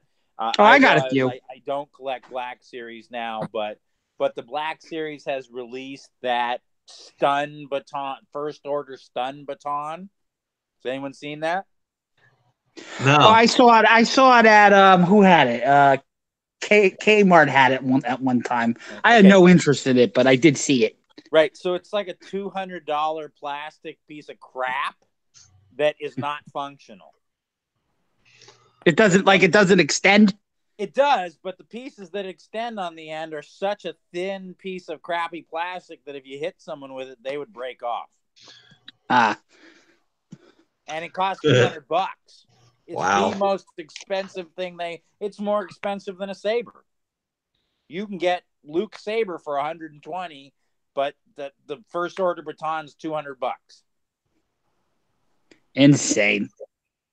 And Kylo Ren's saber at their original price was $250. The most expensive saber ever sold. And it's a piece of garbage. I have it. I mean, it's a total piece of garbage. It's all pot metal. It's just garbage. I would never fight with, even though I'm converting it, I would never fight with that thing. It's going to fall apart the minute I hit something. Yeah, it was probably made for $3 overseas. It's like that. Yeah. That's the bad thing. Yeah, it's all pot metal. It's all where like if you get the Vader or the Anakin, it's a one-piece metal tube. The Kylo is all pot metal. I mean, I'm not kidding. Like if you drop it, it would shatter. D said, aside from the kitchen sink, wonder if the Dianoga will come back. Oh yes, that's the AKA the Death Star trash compactor monster. Right. I always like the monkey lizard from Jabba's. Salacious B. Crumb. Oh, I have Salacious B. Crumb. I own him. I love Salacious B, man. If you go back and watch the video of me, with Hip Hop Trooper at BlurredCon, I'm in full Vader costume, and I got Salacious B on my arm. That was fun. He draws a lot of attention, and just in case you guys know, Salacious B, he's kind of a lightweight. 2 Heinekens and he's done. He's on the floor.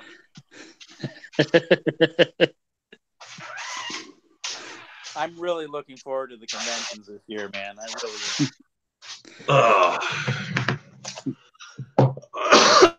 am. And I thought I was building a TD for somebody else, but it looks like I'm building a TD for myself. So I may have a new Sand Trooper to rock this year. I may take that with me. Go Sandy. Well, I don't have to worry about it getting scratched. My TK armor is so pristine, I'm always worried about letting people on a plane touch it, you know? But the Sandy, I don't care. That thing's weathered and beaten. It's all good. Yeah.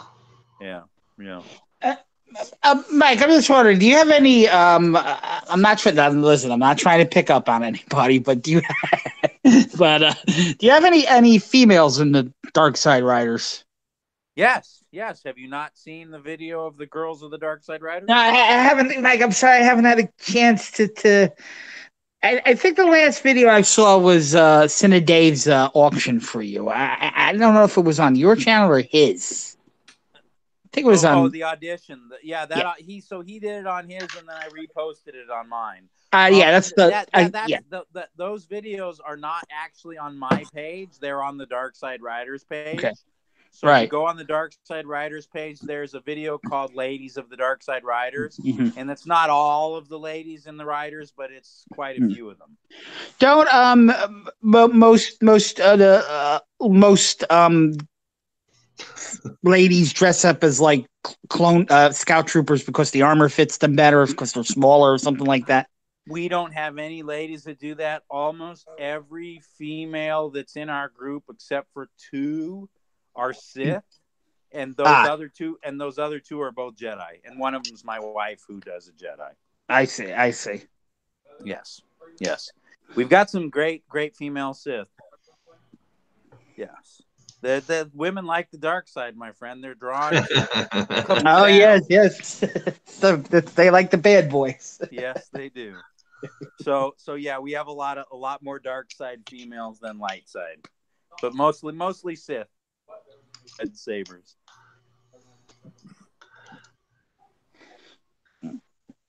Sabers and boobs. Sabers and boobs. Yep. A lot of cleavage and sabers. Yep. Yeah, there's a video up on the Dark Side Riders page. There's a video up on the Dark Side Riders page that says "Ladies of the Dark Side Riders," Pete, if you want to see some of the females in the riders. I'll try to check it out when I get a chance. Yeah. It's just that I've been doing, I've been so busy with work, and if you notice, I love doing these live streams. I try to do it as much as possible. Bonnie's doing one every day. I hope she doesn't get there's two kinds. There's creator burnout, then there's just plain old YouTube burnout. I hope she doesn't burn herself out, doing this every day, I saw your little video yesterday that you were pretending to use the force. Yeah, I was using the force to lift that bulldozer. You could see the damn cables on the stupid thing. I'm like, damn. Yeah, that's all part of the charm. Don't feel bad, Pete.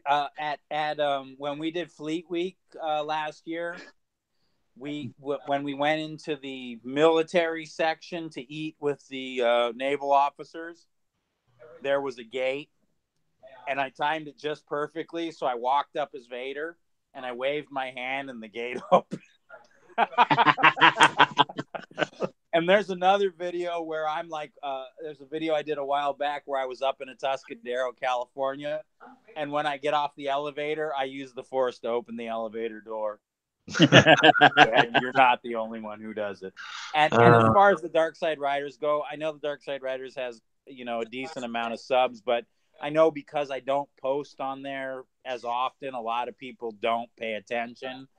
So the last couple videos, I think, have only gotten maybe 12 or 15 views because, like I said, they come up so sporadically and they're probably buried under people's feeds. Yeah.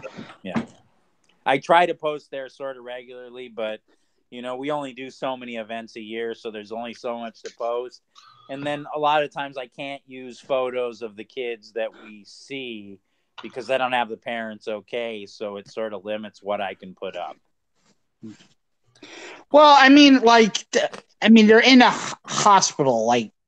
Isn't that a public place? Right, but so here's the thing: we walk into kids' rooms, and they're in bed. A lot of times we see kids, they can't even get out of bed, Pete. Oh yeah, I can see where a parent might not want that photograph. Right, and so we don't get to there's a lot of stuff like that we do where there's just when we go to Miller's Children's Hospital, which is in Long Beach, California, quite frequently, and most of the pictures from Miller's are just us messing with the nurses. There's one video of I don't know if it's up now or if I took it down, but there's a video where you see Kylo Ren and he uses the force to open a door, but it's really a nurse stepping on a pad to open the door. He uses the force to open the door, and then Vader's on the other side and he's confronted with Vader. And we do stuff like that to mess with the nurses. Or there's a bunch of us standing under a sign that says, LACUSC or Miller's Children's Hospital or Martin Luther King Hospital, because we can't, so often we just can't show the photos of the kids. If the parents don't sign consent, we can't do it. Mm-hmm. I see. Yeah. So hello, that's my dudes. the hard part. How you doing, brother? Hey, man. Thanks. Oh, hey, Sorry. Flip, Hey, welcome back. Flip, what you had dinner, right, or something? Yeah. What you had? Had steakum sandwiches with provolone and onion. Oh, it's Oh, been there you so go. long since I had steakums. Steakum. Best, I'd rather have an authentic Philly cheese myself, but it's the next best thing. Well, I like the Philly cheese with Cheese Whiz. Sorry, guys, I'm a Cheese Whiz guy. Well, that's the truth. That's how they do it in Philly. I'm pretty close to Philly. That's how they do it in Philadelphia. The original Philadelphia cheesesteak, they used Cheese Whiz.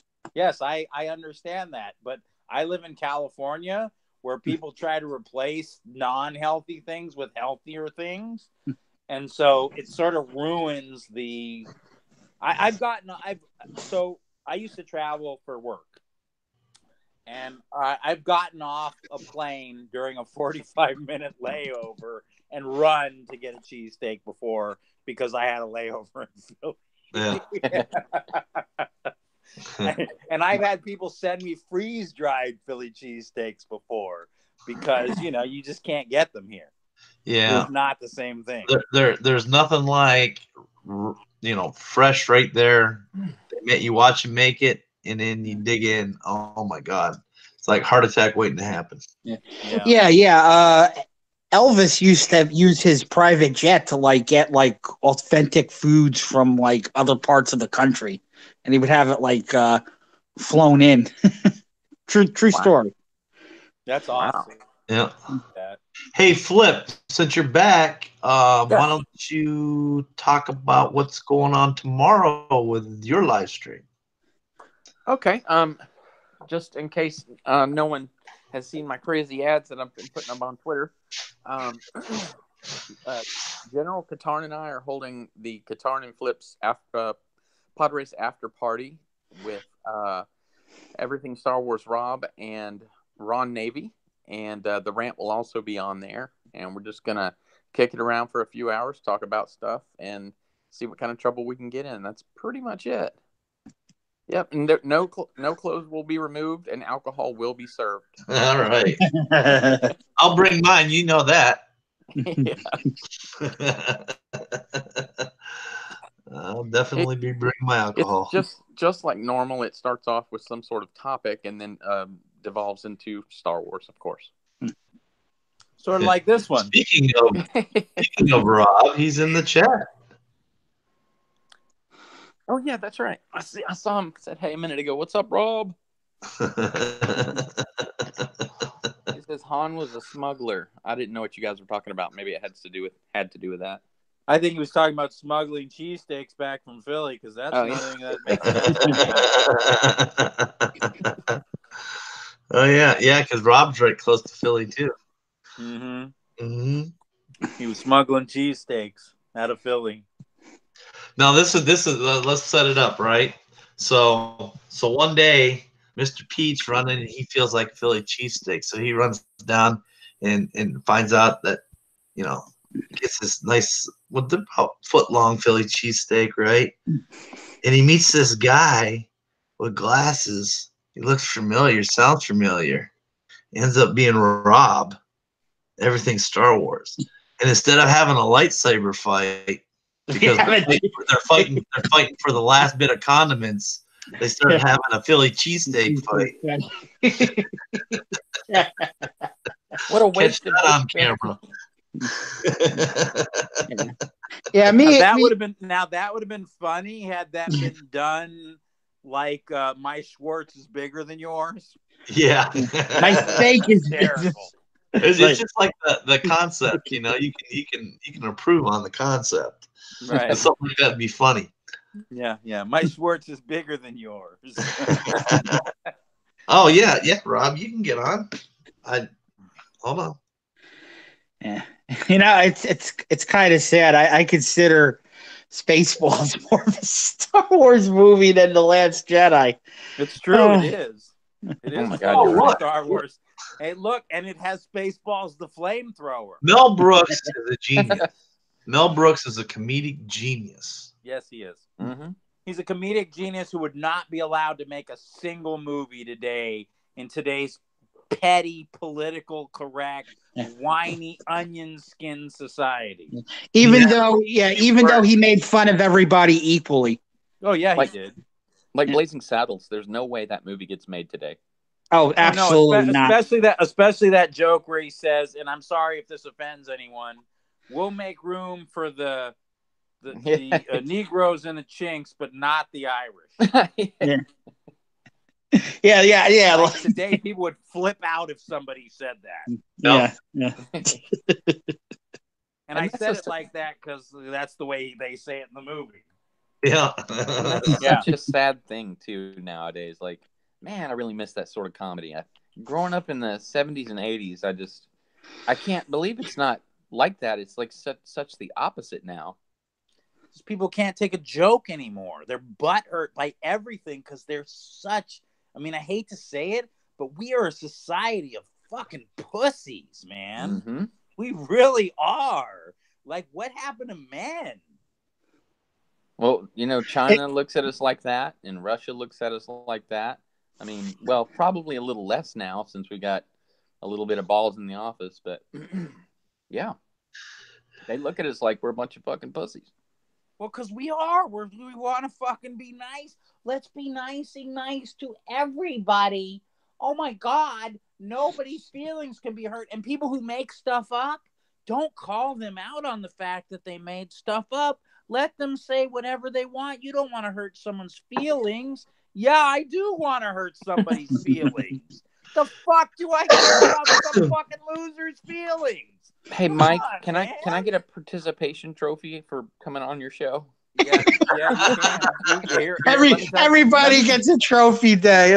Let me tell you what the participation trophy for coming on my show is: a red lightsaber up your ass. Oh, shit. I gotta go then. See ya. Yeah. Exactly, D. Pensek. Life is not a Disney movie. That is true. Yes. Yeah, it's just weird, man. It's like people can't take a joke. People fly off the handle about everything.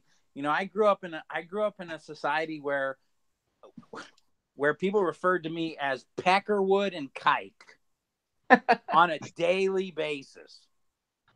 Like every day, I was either a Peckerwood from the Hispanics or I was a Kike from the whites. Every day, man. And now people are like, oh, feel sorry for this person. Really? Come live my life and tell me I should feel sorry for that person. We used to have sorry. Peckerwood. I haven't heard that in a long time. I grew up in a Cholo neighborhood, brother. We used to have neighborhood rock fights. Like, in fact, Ooh, sounds fun.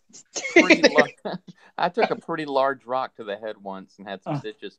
But did it stop me? No, I was a stupid fucking kid from the 80s. So flip that. Are you like part Palestinian? Sorry, go ahead. Ever since I can beat that. Sorry. That's like the national sport, in Palestine, throwing rocks at Israeli tanks. Well, I am part Lebanese. We used to fight. Really? We used to fight with jade plants. Anyone else fight with flip? Jade Hold plants? on, wait, flip. Listen. It was just a joke. I didn't mean to offend your culture. I'm offended. I definitely want a participation trophy now. You don't have to take me to not citizenship, SJW court. Sir, you have offended me. You have offended me. So did anyone else in this group ever fight with jade plants? Remember jade plants? No. We used to fight with jade plants, and when we got too old to fight with jade plants, we used to fight with BB guns with salt rock pellets in them. Ooh! Damn. Ow! Yep. I'll shoot you. What we used to do, the chestnuts. Uh-huh. When they're on the tree, they're in this they're in the shell that has thorns all around the shell. Mm-hmm. I don't know if you've ever seen those. Nope. And they're about the size They're a little smaller than like a cue ball Damn. for pool, but it has all the little thorns sticking out, and you got to crack that open to get to the actual chestnut, right? But we used to take those off the tree and wing them at each other, and they'd be sticking into your skin. I hit one of my friends right in the forehead and stuck right in his forehead. Nice. Ah. Nice. So, I mean, we so when, used to use everything for weapons. yeah, everybody did. We didn't have video games. Well, we did, but they were like Atari, and you know, after you played them for a little while, you just had to get outside and go do something stupid, you know. Mm-hmm. Yep. Yeah. Something real stupid. Yep. Create a bike ramp, you know. And skateboard ramps too. That's true too. Yep. We had this one quarter pipe that these guys built at the bottom of a hill, and one of the guys he kept saying he'd go all the way to the top of the hill and then ride down and hit the ramp, and he chickened out a couple days. One day he finally goes up to the top, and here he comes screaming down the hill. I was like, watch, he's going to jump into the grass and, you know, roll for about 20 yards. Nope, he hit that damn ramp, went straight up, and then came down and broke his leg. And it was the coolest fucking thing ever. Did he scream in pain or? Oh yeah. He was hurt. He was definitely screaming, and he didn't do it again, but it was funny. Yeah. I had a grip come off on a jump ramp and ended up having gravel pulled out of my knee for 2 weeks. And we also grew up, you know, I grew up in an area called Echo Park, if anyone knows where that is. And when I was there, Echo Park was pretty much a Cholo gang neighborhood. And so I would say from probably about 14 until we were about 16, we used to play a game called Devils and Machine Guns, which is if you were on the avenue at night and you saw headlights, you hid. And the game was part fun and part life-saving because there were drive-by shootings like every day. Damn. We're having issue here. Maybe you guys can help out. Trying to get Rob in here, and he said the first one aired out. I sent him again, and Now we had this issue with someone else before. Remember, it had to be sent 3 or 4 times before they got it. Hangouts has been acting up a little bit recently. I think once you get to a certain number, it trims is there out. another way to do it though? I don't think so. I think you just got to keep sending it until it goes through.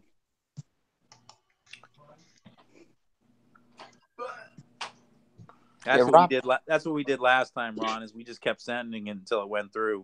Who are we trying to get in? Is it everything Rob, Star Wars? Yeah, Rob? everything Star Wars. Rob. Yeah. My fellow New Jerseyite. Yeah. He has to come in. Damn Jersey boys. I grew up with a couple cats. We shared an apartment in San Diego, and they were both from Morristown, New Jersey. Pete. Oh, that's like basically like I'm like 2 towns away from Morristown. Yeah, 2-3 towns away. Yeah. One of the kids' names was this crazy little Irish kid who used to get us in fights all the time. Can somebody send them the link? Maybe. I don't know how to send him the link off my phone. Does he have Twitter? I don't know if he does. No, he does have Twitter. Yeah. Here, I'll post the link and let me see if I can post the link in the chat here.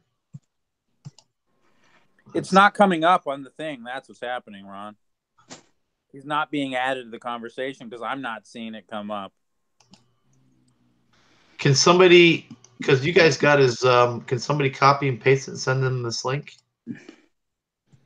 Here.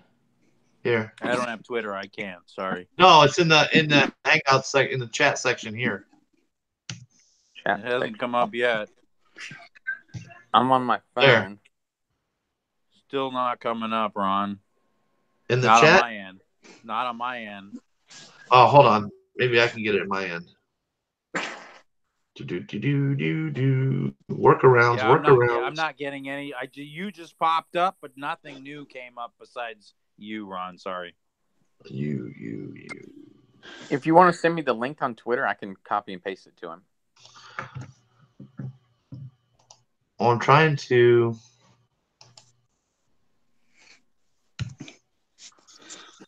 Post it in the chat here, and it's not working.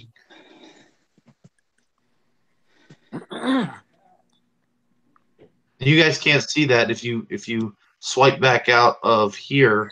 Yeah, I'm only using this. Unfortunately, I'm only using a single screen tonight. Okay. Because I sent them 4 times already, and it's not working for them.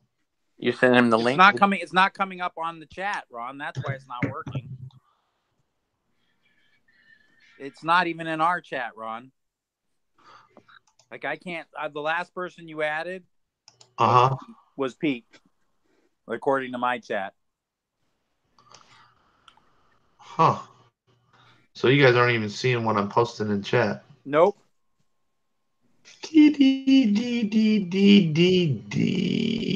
Sucks. It's Google for you. Google Hangouts. Yeah. But like I said, if you wanna paste or send me the link, I'm just gonna. Hey Rob, if you're listening, I'm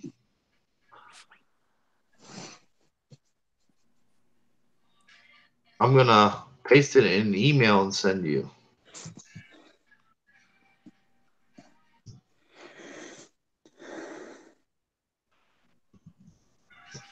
Somebody's tired. Ooh. I don't know whoever yawned. Oh, it wasn't me. Nope. I heard something that sounded like a cat in the background, or a dog yelping or something. That's what I heard. Sounded like someone sniffing something. Sniffing glue. I picked the wrong day to stop sniffing glue. And Leon's getting large. Oh yeah, that guy from Airplane, Johnny. Oh, he was hilarious. Right. Shame what happened to him though. He died real young, 38, AIDS, unfortunately. Holy crap! Check your email, Rob. Yeah. Bummer. Yeah, that's why. Yeah, I mean he made Airplane, and he made like 2 or 3 other movies, and then he died because he was the breakout star of that movie. Hey, there he is. Hey, so Ron, you're outside. It looks. Are you outside? I was outside. See, I just. Oh, okay. Yeah, I was outside. Ron, what did you end up doing? Sorry. I put the link on an email and sent it to his email. Okay. Yeah, for some reason it said there's an error. That's all we know. I was like, what does that mean? There's an error. That's all we know. What is that? What the hell is that? That's crazy. Hangouts is acting weird. Yeah, because nobody else had the problem when I sent it. By the way, I have the cheesesteaks with my groceries, so I just wanted to tell you that. Where's you mine? get the cheesesteaks? Where's mine, man? Where's mine? I got plenty for everybody. Don't worry about it. I need it freeze dried and shipped to San Pedro, California, please. Oh, I don't know how it's going to get there in time. I'm sorry, it might be bad by then. I said freeze dry. Okay. How's everything, Mike? How are you? I'm okay, brother. I'm alive, and that's something, huh? I'm mobile, so pay attention to the chat. She's good. She was in the chat a little while ago. For those of you who don't know who Lisa is, she is my wife, and her icon is Boss Hog. So she was in the chat for a little bit. That's who it is. I was trying to figure out the icon. That image of Boss Hog's not that appealing looking. That's why my wife likes it, because it makes people leave her alone. People are like, I don't want to sub to that. Okay, bye. Yeah.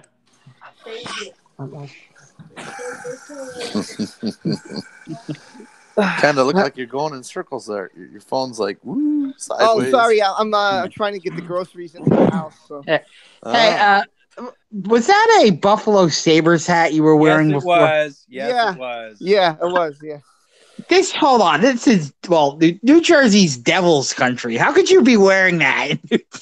Well, let me explain. My friend lives in Buffalo, so he said, "Listen, I'm going to go to Buffalo and I'm going to get you something." He said, "But you got to wear it though." I was like, all right, whatever it is.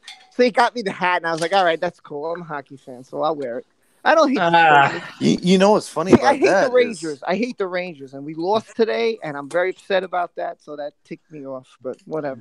Buffalo was where I actually processed into the Navy at. Oh wow!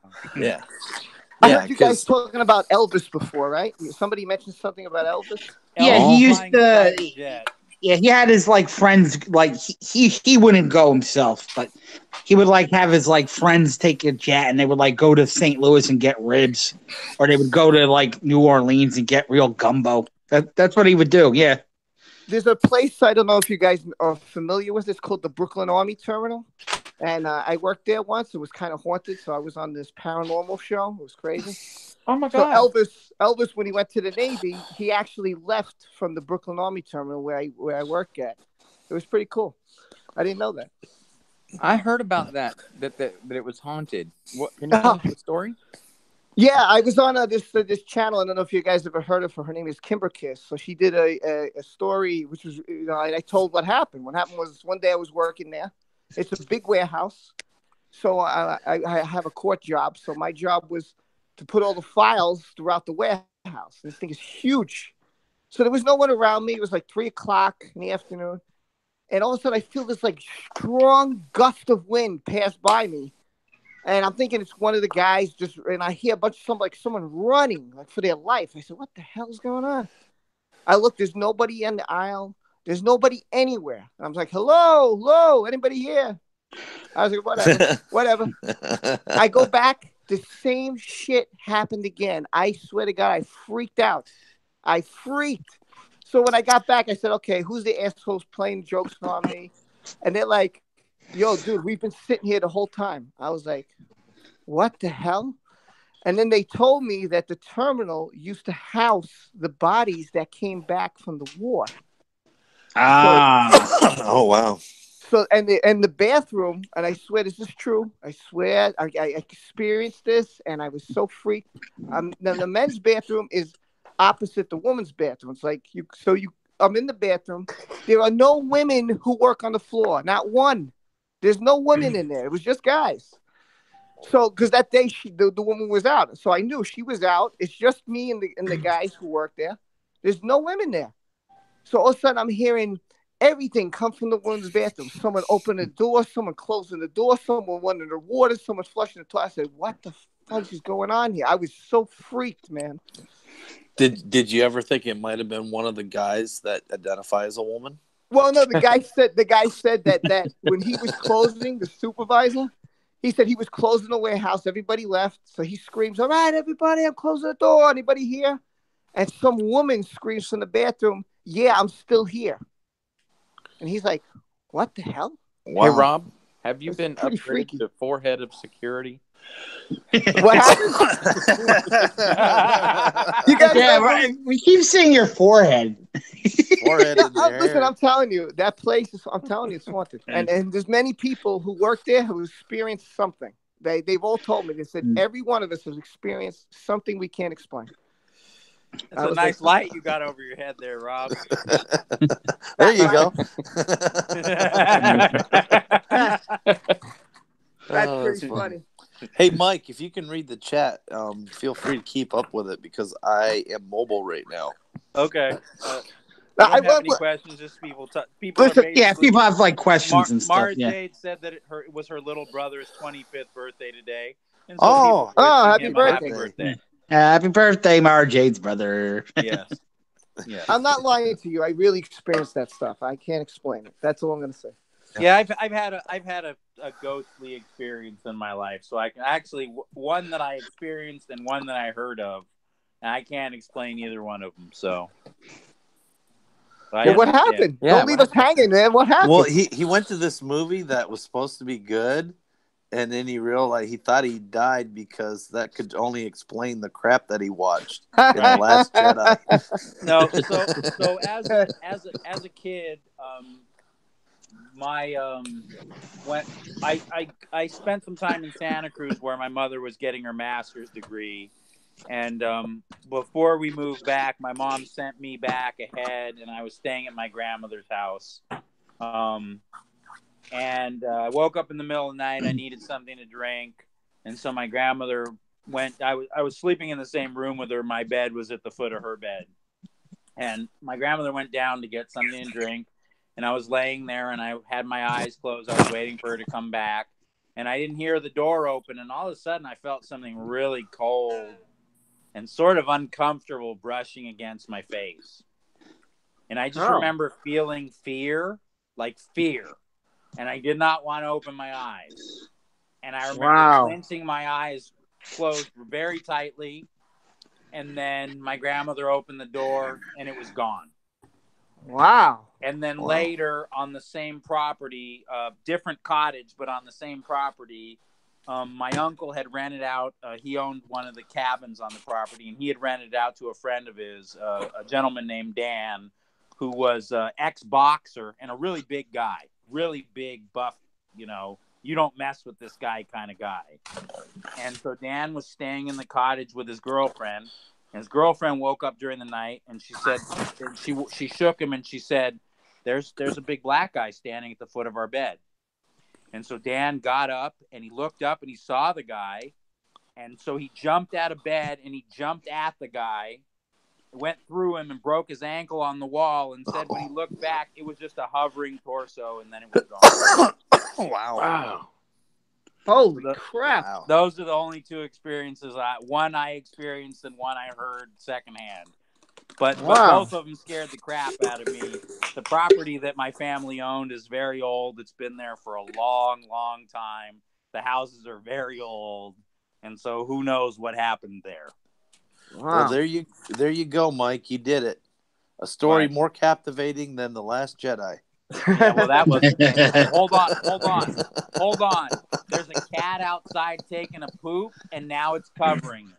Wait, and that was what? Captivating too. Yeah.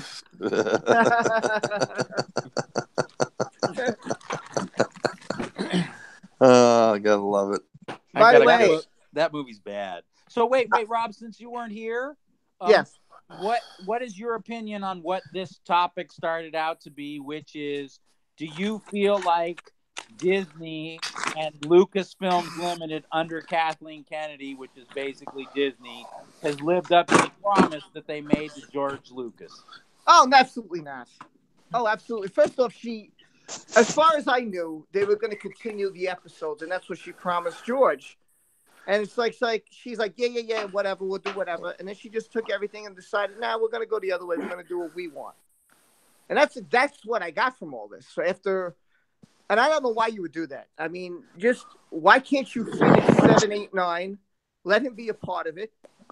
Let him finish his story. If you want to tweak it a little bit, that's fine, whatever. And then if you want to put Ray and all these people in, it's fine. You want to continue to do your own trilogy. Right. But I mean, I don't understand.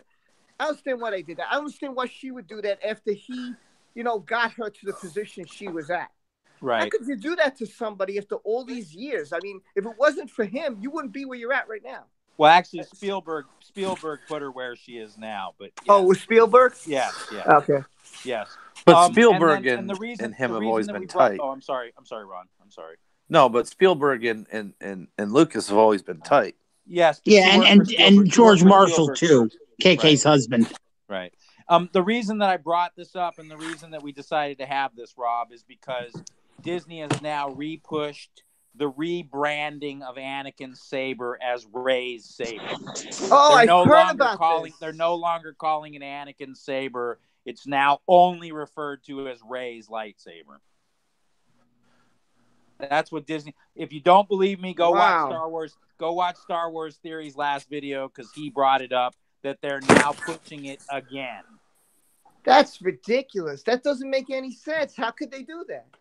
That's why It's we're Disney. Oh my saying God, that's horrible. Yeah. That's horrible, man. exactly They what we're can't. talking about. Yeah, I'm just gonna say this. I could like see them renaming it, like if she puts like a new lightsaber crystal in there or something. But she hasn't even done that. Well- It's an absolute disgrace. Wait, I Well, think that. Listen, from what I read, and I was going to do an article, but a video, but this is later on.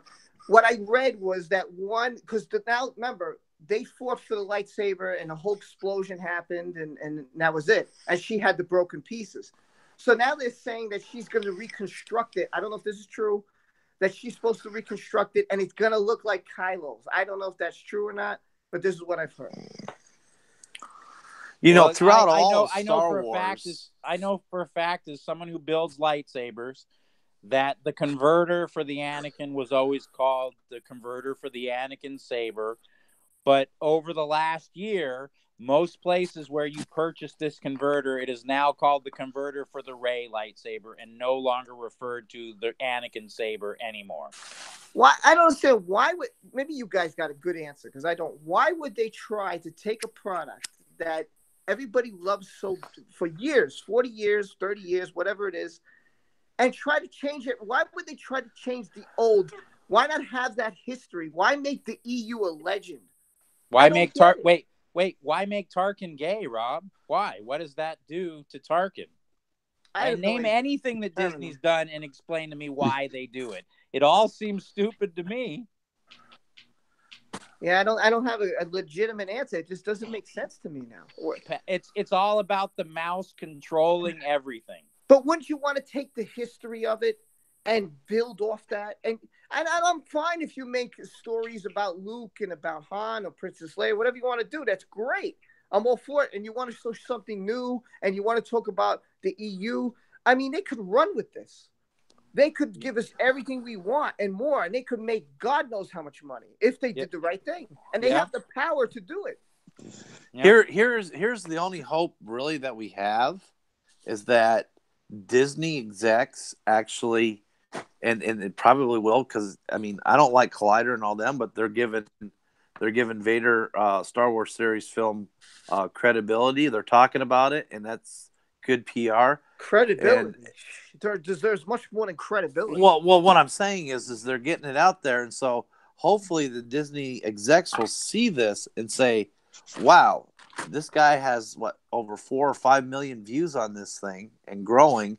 This is what the fans are looking for. This is what we need to redirect our Star Wars to be."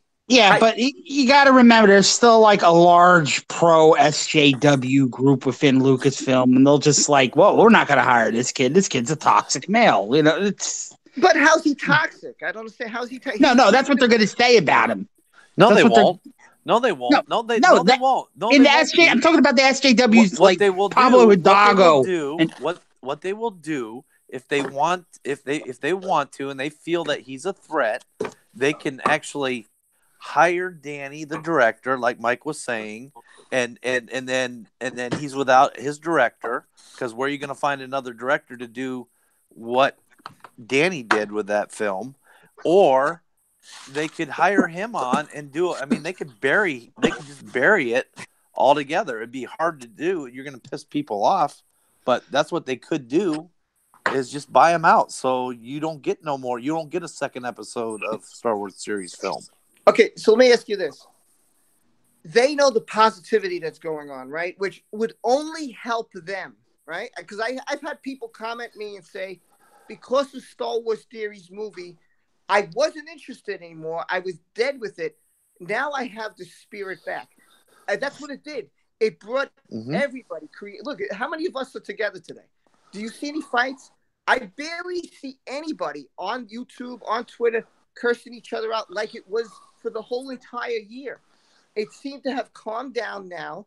This seemed to have changed, turned the knob, done a 180, and it's put everybody in a really good mode. So now's your time to feed off this. You have a product that a fan who's getting nothing from it, turns the fandom around. Now's your time to build off that momentum, not destroy it.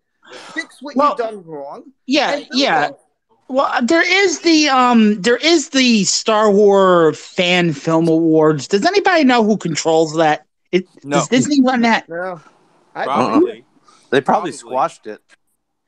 Yeah, I don't know if they still do it. Do they They still used do to it? when Lucas was still had it. Yeah, No, They they never did do that. They did do it. They did because they when had, Lucas had it.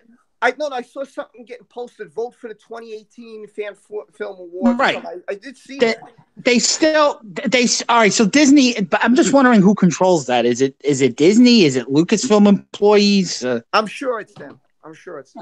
Well, they could do it control about everything, face. Disney.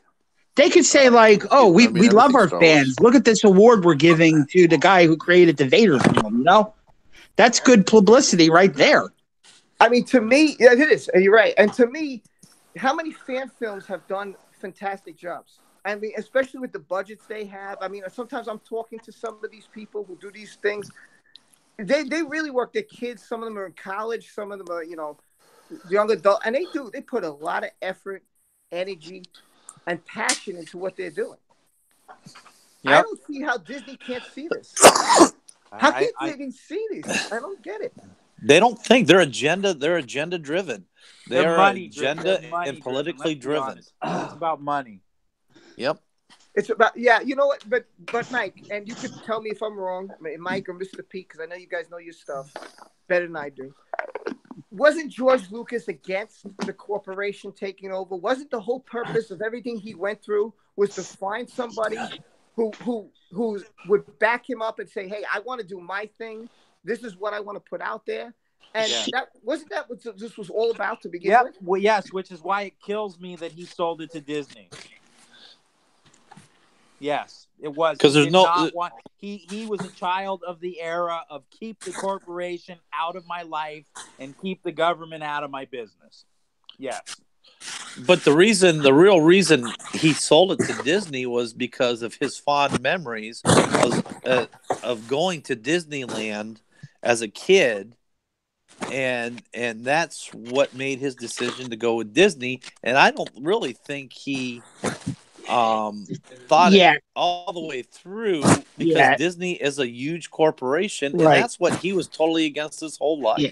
And another thing, I think he probably felt like a kindred spirit with the Disney Imagineers, the Imagineers who create like the theme parks and the theme park rides and stuff like that. He probably had a soft spot for Disney. And I'm sure Disney probably made him sign a gag order when they bought it that he would never speak out against them. Well, but he did. He called them white slavers. He did speak out against them. Yes, he did. He called them white slavers. Yeah, he did. He did do that. There's a video about that too. Yep. I wish he called them hut slavers. That would have been funnier. What's horrible to me is I see them that they have a lot of money, and I think his thought process was, look, Kathleen Kennedy's going to be in charge. She knows me very well. She's not going to do me dirty. She did him dirty, and she's just like, oh, let's do our own thing. There's so much they could have done with this. They could have made, if they were worried about money, you know what? They had it. They could have made, let's put out the EU. Everybody loves the EU. Let's put that out. Let's put out a Darth Plagueis movie. Let's put out a Palpatine movie. Dude, they could have ran with this. They could have had the Game of Thrones directors do the old Star Wars. Thousands of Sith for thousands of Jedi. That thing would have sold like crazy. Can you imagine? Just imagine this. I know we know Disney bought out certain parts of Fox, but can you imagine if Lucas sold to Fox? Because we know Fox gave us Deadpool, which is funny and dark and awesome. Yeah, I wish he would have sold been able to Fox. to do the type of Disney Star Wars, that we were looking for. Yeah, more so than Disney, because Disney is all. Well, we can't have no decapitation. Yeah. We can't have no blood. We can't have no this. No, and that's probably. I'm sorry. No, go ahead. I was going to ask Mike, because I think Mike brought this up in one of your live streams I caught. He was talking about how the lightsabers, they just cut you or something. And I remember Mike saying that's not a lightsaber. And I didn't catch the whole conversation, but I found that very interesting. And if anybody knows, it's going to be Mike. What was the question? I'm sorry. About the lightsabers, what Disney's doing. Well, Disney's modified everything with the lightsabers, from the crystals to how they work. I mean, they're constantly altering, and I don't really understand why. The lightsaber is fine the way it is. And if you don't like the lightsaber, you can go back far enough and you can reintroduce Viber blades and go from there.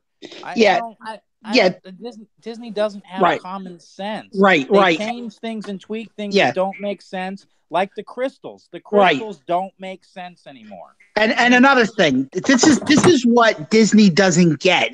This offends nerves. Like the general audience who doesn't understand, they get some of Star Wars, but they don't know the difference between a naturally grown lightsaber crystal or a Sith crystal, which is synthetic. Why would Disney change that? The general audience doesn't care if the crystals are grown by a Sith or if they're found in a cave. They don't care about that. The nerds, the true diehard fans, do.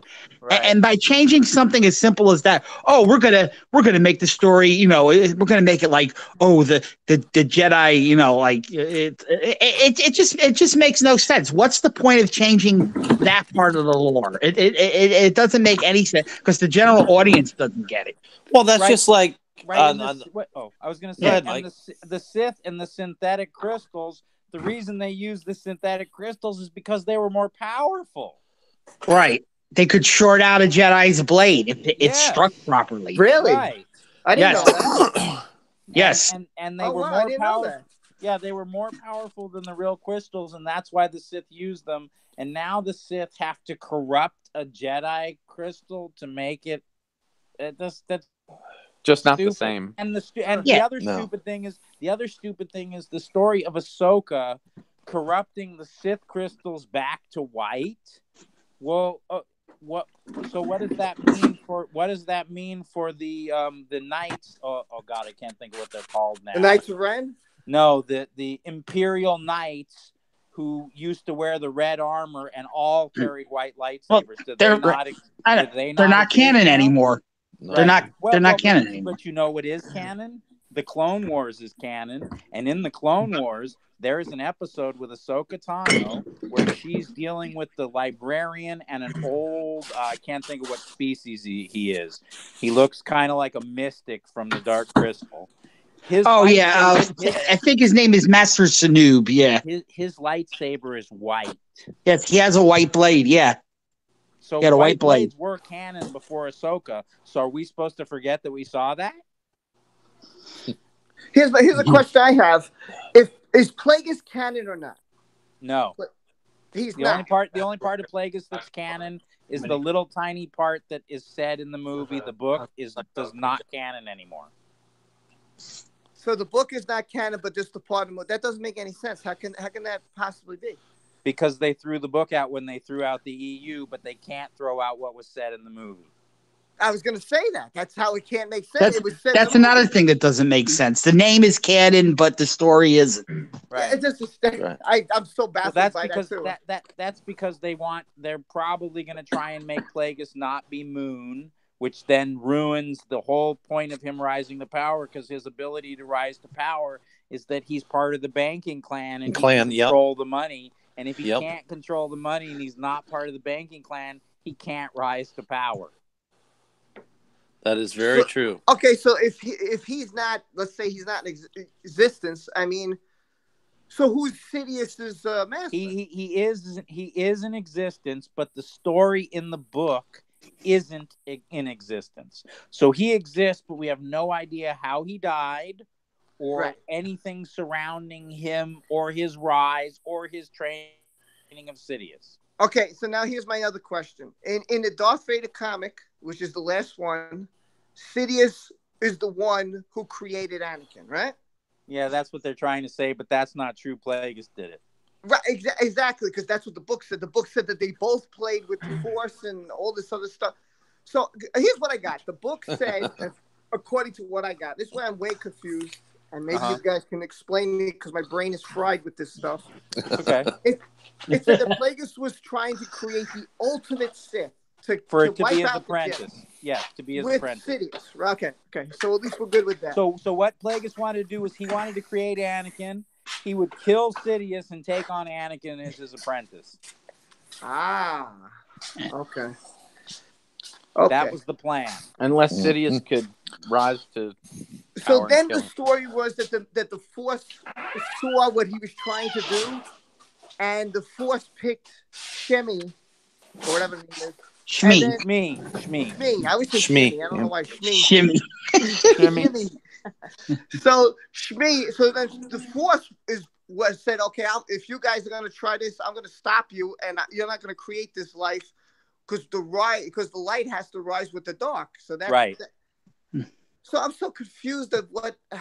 So then, Plagueis is actually Anakin's father according to the EU, but now Disney's trying to rewrite it where Plagueis does not have as major a role, and Sidious is now the guy behind that, which doesn't make sense. Yeah, because then you got to say, how did Sidious learn this power? I mean, now all the questions will come about Sidious. If Plagueis didn't teach him, who did? How did he learn this power? Plagueis taught him. We just don't know any of the story behind what he taught him, or how Plagueis rose to power, or who Plagueis' master was, or any of the things that the book tells us. Darth Tenebris does not exist in Disney because Disney wants to control the narrative of that story. If they want to make a movie on it, they want the story wide open to make it however they want it. Right. Like and that's another thing. If they ever make like a Plagueis movie, because he's no longer, at least as far as the Disney canon goes, because he's no longer a moon,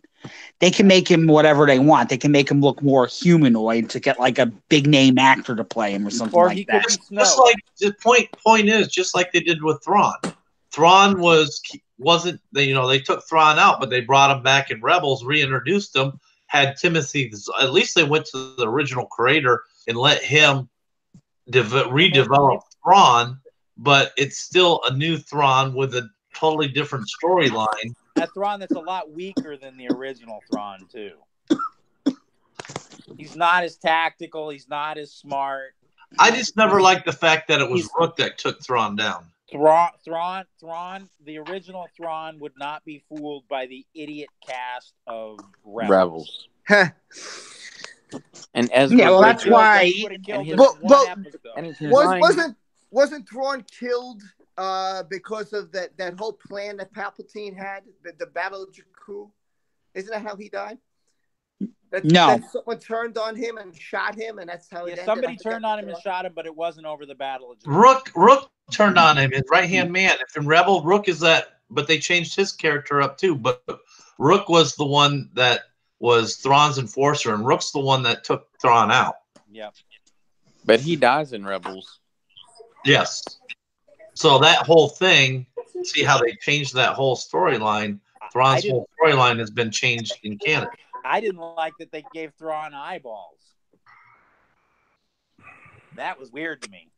Eyeballs? Yeah, his eyes were red. He didn't really have pupils. Oh, right. Yeah.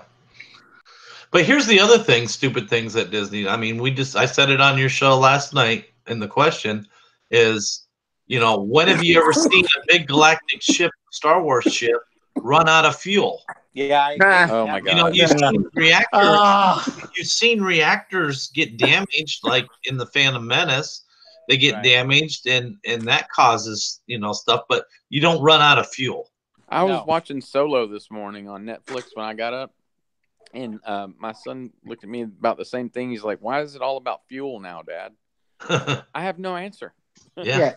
That's another thing. Solo showed us that you don't need billions and billions of gallons to power a starship. You just need like a vial of Calaxium to run a ship. Yeah. How did he? That's why I call the Resistance the dollar store rebels. They're so pathetic. They're a bunch of pathetic losers. Well, let me ask you this. If you have a ship, I guess because maybe these little things we didn't care about as kids, no one ever cared about fuel. I mean, but when you get older, it's like, what does the ship run on? It has to these. Star Wars was great. Someone said this. I think it was the guy Split Screen. I don't know if you saw, but I talked to him. He said everything about Star Wars, like everything in it, was perfectly explained. It was incredible. And I was like, yeah, he's got a good point there. I didn't think about till he said that. And I was like, yeah, every little thing is explained. Like George really, he went through every detail. Like he really thought about, he really thought about stories and before and the after. And that's what was incredible about Star Wars as I get older. It got really like deep, and then I try to take that all away. Why would well, Ron brought this up, and this was a great point that Ron brought up. George went as far as to go back in the prequels and explain 3PO's mind being wiped multiple times so he would never remember anything, because so many people said, why didn't 3PO just tell Luke, your father made me? Yeah, that's a good point. Yeah, so George went back and fixed the small problems that people complain about because he listened to the fans. Disney listens to Disney. I will give them Rogue One, but also that whole idea was by John Knoll. I loved Rogue One. I thought it was perfect. I loved it. That's the only one they really got close to right. And I think it's in part because of John Knoll. You know, he worked side by side with Lucas. I would have loved to see Rogue One before they went out. They remember they had to do all the retakes. I want to see Gareth Edwards direct. Yes, because I think that would have been a lot more battles, a lot more gruesome, a lot more war type of. Darker. Yeah, we'll never get that cut though. That'll never. Not from Disney. Just like Palpatine said, to Anakin, is it possible to learn that? Not from the Jedi. Right. Well, right. Not from Disney. Yeah. So when Star Wars completely tanks, who buys it next? Who do you think is going to buy this dollar store Star Wars? Yeah, I'll tell you what, man. If I had the money, I'd buy it. I think a lot of people will be out to buy it because a lot of people will Star see Wars that, theory. But a lot of people will see that it's not that Star Wars is ruined; it's that Disney took the wrong approach. And you can just ask the fans, and the fans will tell you. So anyone with half a brain and the money will be more than happy to get their hands on Star Wars and start all over again. So yeah, I mean, who would hypothetically, if Star Wars continues to lose money, if Disney decides to sell it, who will buy it? Universal, Sony, maybe a Chinese consortium, or maybe something out of maybe a dark horse, maybe the NFL, believe it or not, because they have a ton of money. Football's been losing ratings. Maybe they'll expand into other businesses. How about LeBron James, who's now moved to California and started a production company and is now buying up every property he can get his hands on? No, here's one for you guys, and this would be great. Vince McMahon in the WWE. There you go. He could run. I bet you he could run it because he would put it on it totally. He wouldn't associate it, but he would put the right people in, and he would make sure it gets done right. I think that he could do it. There's so many jokes. Go ahead. I was going to say, Ron, it's funny you say that because when you think about wrestling, and we know, as we got older, it's about stories, and what hooked us in with Vince. The stories. He created these stories. He created these feuds. Why this one isn't like this one? How did this start? So they got the creativity. I mean, believe me, WWE is very creative. I don't watch it like I used to. I mean, it's rare I see it, but they put out their own movies too. Yeah, it's true. That's true. The thing is Star Wars is worth hundreds of billions in the right hands, and they're. I don't think they might make their money back, but I feel like if they finally do, and it's going to be by tripping all over themselves, fumbling the ball constantly, and that's what we've seen. But ultimately, they're going to have this little Star Wars collection that people just don't buy. I mean, why? What do you think they're already on Netflix for? It's no one gives a fuck. I will agree with that as someone who was really into collecting, really into collecting prior to Disney getting control, and slowly watching Disney do stupid things like pulling Black Series figures off the shelf to put them in a box with the Disney logo on them was just sort of the beginning of the offensiveness. and it just sort of rolled on to the point where it was like, here we're basically gonna fill every store with the crappiest characters that nobody wants, and we're not gonna restock the store until those crappy characters sell. So basically, the store's never gonna restock. Because if I walk into any Walmart or Target or anything like that, this is what I'm going to see on the shelf. I'm going to see Rey. I'm going to see Kylo. I'm going to see Jyn Erso. I'm going to see Cassian Andor. Those figures, that Rose Tico, all those figures will be on the shelf. There won't be one Imperial officer. There won't be one trooper. There won't be one hover tank driver. None of those characters will be out there. But all their main characters that they created, they're all still on the shelf. That's true. All the characters that you guys came up with, nobody wants. Do you guys remember the name of the character that they were telling us? Some weird named character that was going to come out before. It was either Rogue One or The Last Jedi. Do you guys remember that? That's pretty weird too. Yeah. There was something. It was like Crab McSnapping or some shit. That wasn't that. That's a character from Solo. So the crab guy. That crab-handed guy at the table when they're gambling. Yeah. His name is something like Snapping McCrab or something stupid. Something Pincher. No, something Pincher. Yeah, it's like the stupidest freaking name. He is a character. He's in Solo. Yeah, they really thought that was a good name too. And they did. They talked about it like it was a good name.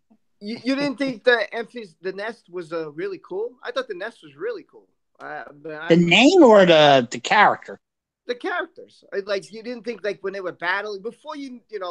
Well, just like Kylo Ren, once you removed the helmet, the character was ruined. Yeah.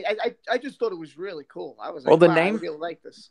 The name sounded like Empty Nest, like a couple of old people. Yeah, it was based on a Welsh name, apparently, from what I heard. Empty's Nest. Let me tell you something. You guys all watch Solo or no? Yeah, I watched it this morning. So I loved Woody Harrelson in it. I thought he was just fantastic. I mean, what did you guys think? First of all, Solo was nowhere near as bad as The Last Jedi. There were things I liked about it. There was things I didn't like about it. I didn't like the fact that Han didn't act like Han, and yeah, Han didn't act like Han. Han didn't look like Han. But there were things I liked. I liked that I thought the battle on Minbon was pretty good. That was more of a war film than all of Rogue One. That whole battle, that was a great battle. I wish that battle was longer. The deleted scene. There you go, Mara. Salacious B. Crumb. There you go, Mara. There's the Salacious B. Crumb story for you. That hit me sideways. That's a pretty good looking one too, I must say. Yeah. Looks movie accurate. Thank you. He was not cheap. Man, I need him. I need him for a skit, Rob. What happened? I can tell you, I boycotted Solo. I still haven't seen Solo, and I told myself the only way I'd ever watch Solo was when it comes to TV. Okay. And I haven't seen it. It's on Netflix, I believe. Oh wait, that's you, Mike. Mike, you're the one with Salacious. Yes, I am. Yes, let me. All right, I'm gonna need you to be him for a skit sometime. That's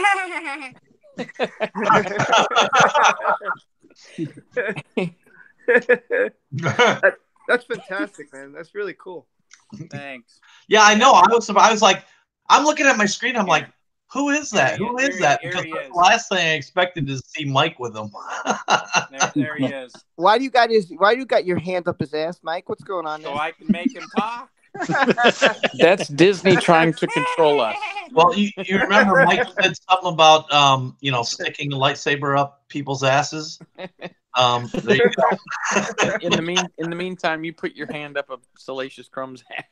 That's Which is really a lot cool. like what Disney's trying to do to us. It's fun. It's true. In all seriousness, though, that's awesome, Mike. That's really, really cool. Hell yeah. That's fantastic. You know who I thought that was? I thought that was Ron Navy at first. I was like, is that Ron? He's got. I thought that was you, No, Rob. that's my wife's buddy. That's cool. Yeah. You guys, people. I tell people all the time. They always think that I'm the collector in the family. I'm not. Hey, Ron, what's going on with the chat? Because I don't think we've paid attention, and I don't know if anybody's questions or whatever. D Penzek says that was great, salacious. Wookie, Life Matter, salacious. Crumb makes an appearance with Hondu's going gang in Clone Wars. Mara, I forgot about that. Still, Clone Wars Hondo wasn't bad. Rebels Hondo is another story. Agreed there.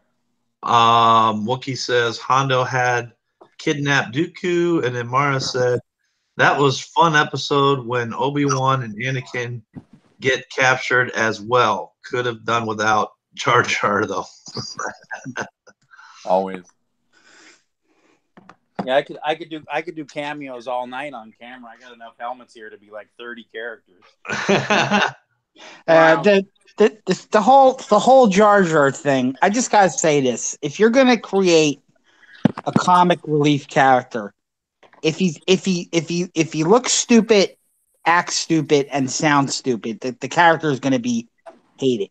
Because I compare. Make fun of Misa's voice. You're either. See, I compare Jar Jar Binks to Neelix on Star Trek Voyager because Neelix, he looks stupid. He sometimes acts. Sometimes he does dumb things, but at least you can understand what he's saying. So he's only got like the 2 out of 3 for the comic relief character. If Jar Jar sounded like halfway legible, he would not be as hated as he is now. Or if he didn't look as stupid as he does with those huge buck teeth. So, yeah. Oh, wow. That's all I got to say about him. Hey, guys. Look, it's Darth.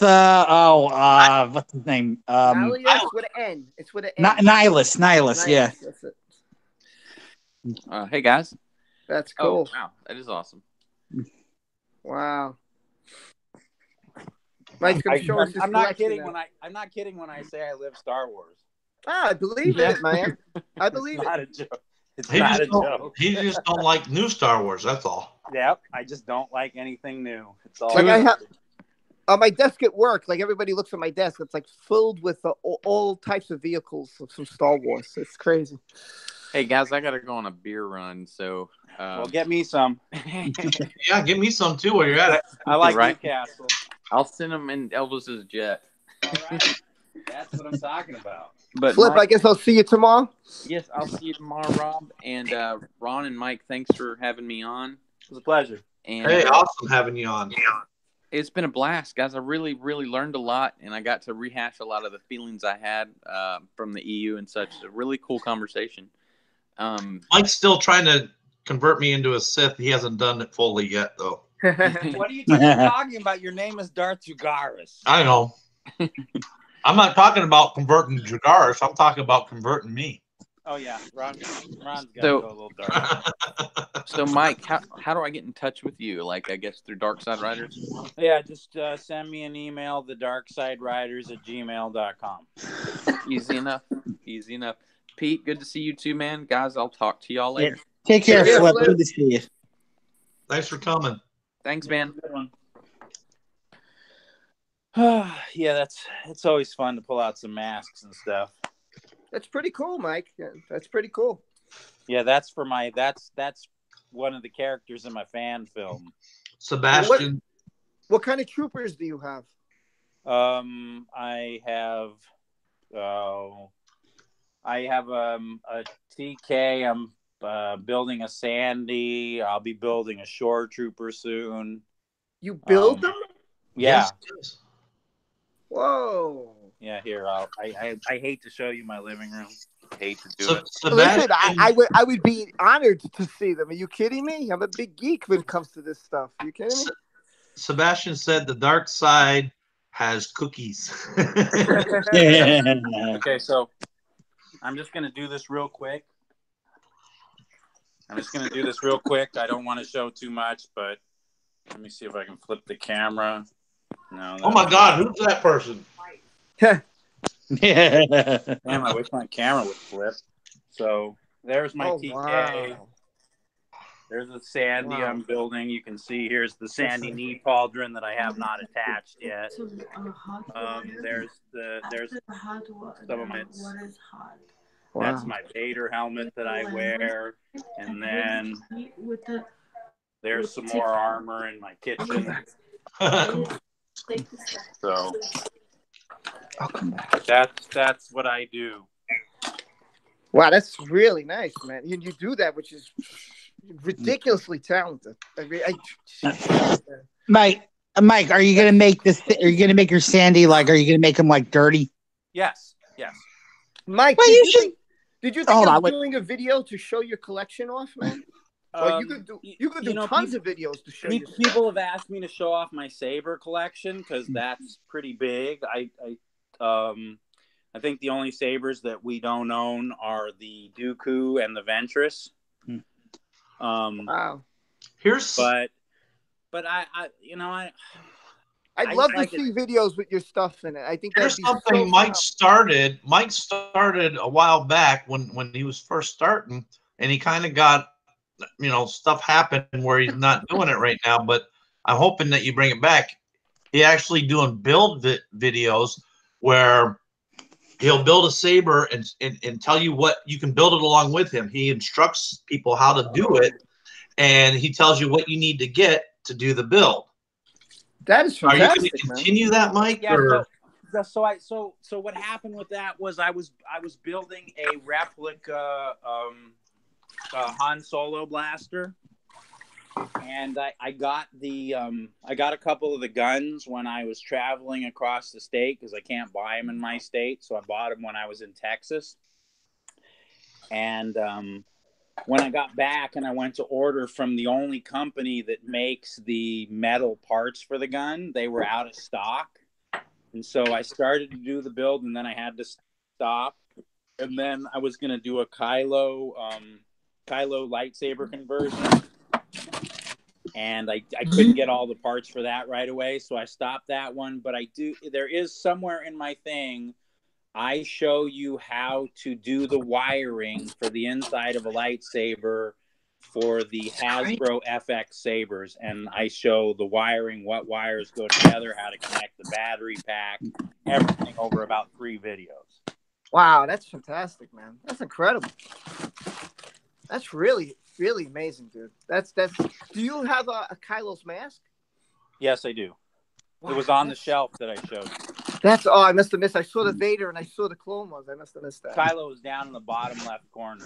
That's why I missed it. Hey, Mike, if I may make a suggestion, Sure. it's solely a suggestion. Why don't you make I don't know, you might be the first to do it. Why don't you make a clean Sandy? No dirt, because I have a clean TK. Oh, okay. Well, okay, because I know the Sandys are like a little different. Like the vents are different, and I think the lenses are different. If I'm not mistaken. No, actually, the only difference in the Sandy is, well, there are a couple differences, but they're not major. You have lines, not the knee pad lines, is different. Okay. You have all those teeny on the TK, it's how many? It's a wraparound knee pad, and on the Sandy, it's that diamond thing that I showed. Yeah. The Sandy doesn't have a holster for the blaster. He has ammo packs, and the Sandy stomach plate is different. It doesn't have the rib section with the blue and gray dots. It's just an open panel. Okay. And the Sandy helmet, the brow goes up more, and it's a thicker rubber diffused. Right. Okay. Those are the differences between the. Yeah, Sandy. I know there was a few differences. Yeah. Yeah. Yeah, those are the and then you know there's no Standys don't carry the E11, they carry the DLT 19. Right. Right. Yeah. That's incredible, Mike. Just a quick question: how long did it take you to learn all this stuff? Well, so maybe I'm lucky. I don't really know. I spent most of my life doing construction. My family owned a construction company, so I've spent most of my life around tools. I was a union mill worker for years, so I'm very comfortable around heavy equipment and power tools. So most of this stuff comes pretty easy to me. It's just, you know, understanding how glues work and connections work and how to grind stuff and cut stuff and, you know, how to mold stuff. And it's all pretty basic. Can I ask you something?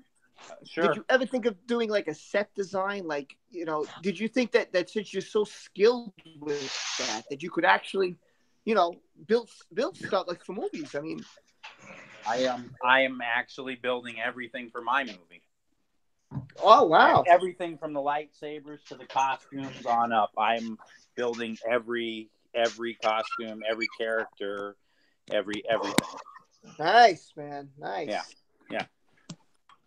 But you know, isn't that going to take you a lot longer if you just do it yourself? It will. It will probably take me longer, but it'll also. I'm guaranteed to get what I want. It's a good point. Yeah, it's a good point. Nobody knows what I want but me. And so if I build it, then I know I get what I want. And people have asked me, do I plan on directing my own movie? No, I'm not an idiot. I don't think that I see through the camera's eye like a director does. So that is something I would never think that I was capable of doing. Okay. I'm not even writing the movie. I'm having other people write it, and I'm interjecting my points, and I'm altering their writing as they're going. Oh, okay. I was going to say, because if it's your idea, then it would be like, what do you want me to do? Well, I gave people a basic idea. That's what I did. And so I have a couple people writing different ideas, and then they're sending me stuff, and I'm giving input back, and they're rewriting stuff and altering stuff. And then eventually I will pull what everyone has written together, make it one script, and then write it in script form. Nice, man. Nice. Good luck with everything, man. Really, truly. Good luck with Thank that you. whole thing. Yeah. I keep telling people I wish I could afford Danny. He's my friend, and I can't even afford him in my own film. All right. Well, hey guys, I think we're gonna wind this down because a lot of people have been going. Mars got to go. Depensic got to go. So we've been on for a while. Yes, we have. Everybody, check out Flip's having a show with Rob tomorrow. I'll be on there and a few other people. Go back and look at Mike's live stream last night. It was really interesting if you haven't.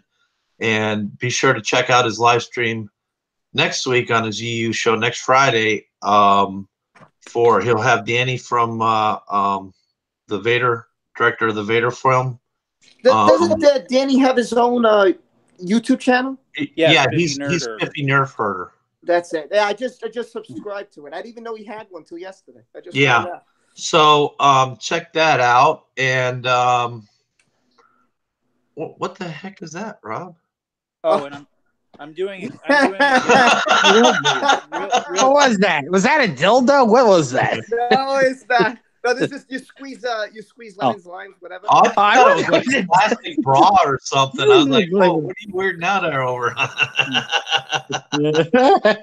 Yeah, real quick for anyone who's a subscriber to my channel, I will be doing the raffle Monday at 8 p.m. for the Mando armor kit that I'm giving away. So if you have not gotten your email in, the drawing will be at 8 p.m. Pacific time. Lisa will be pulling the name out of a TK helmet, and good luck to everyone. Yeah. Oh, Hound just got in the chat and he goes, "I just got here." That's what happens when you're overseas there, Hound. Sorry, buddy. Better late than never, right? Wookie, yeah, it was great having you in here. Thanks for coming. And we will talk to you all later. All right, we're out of here, guys. Bye, y'all. Be well.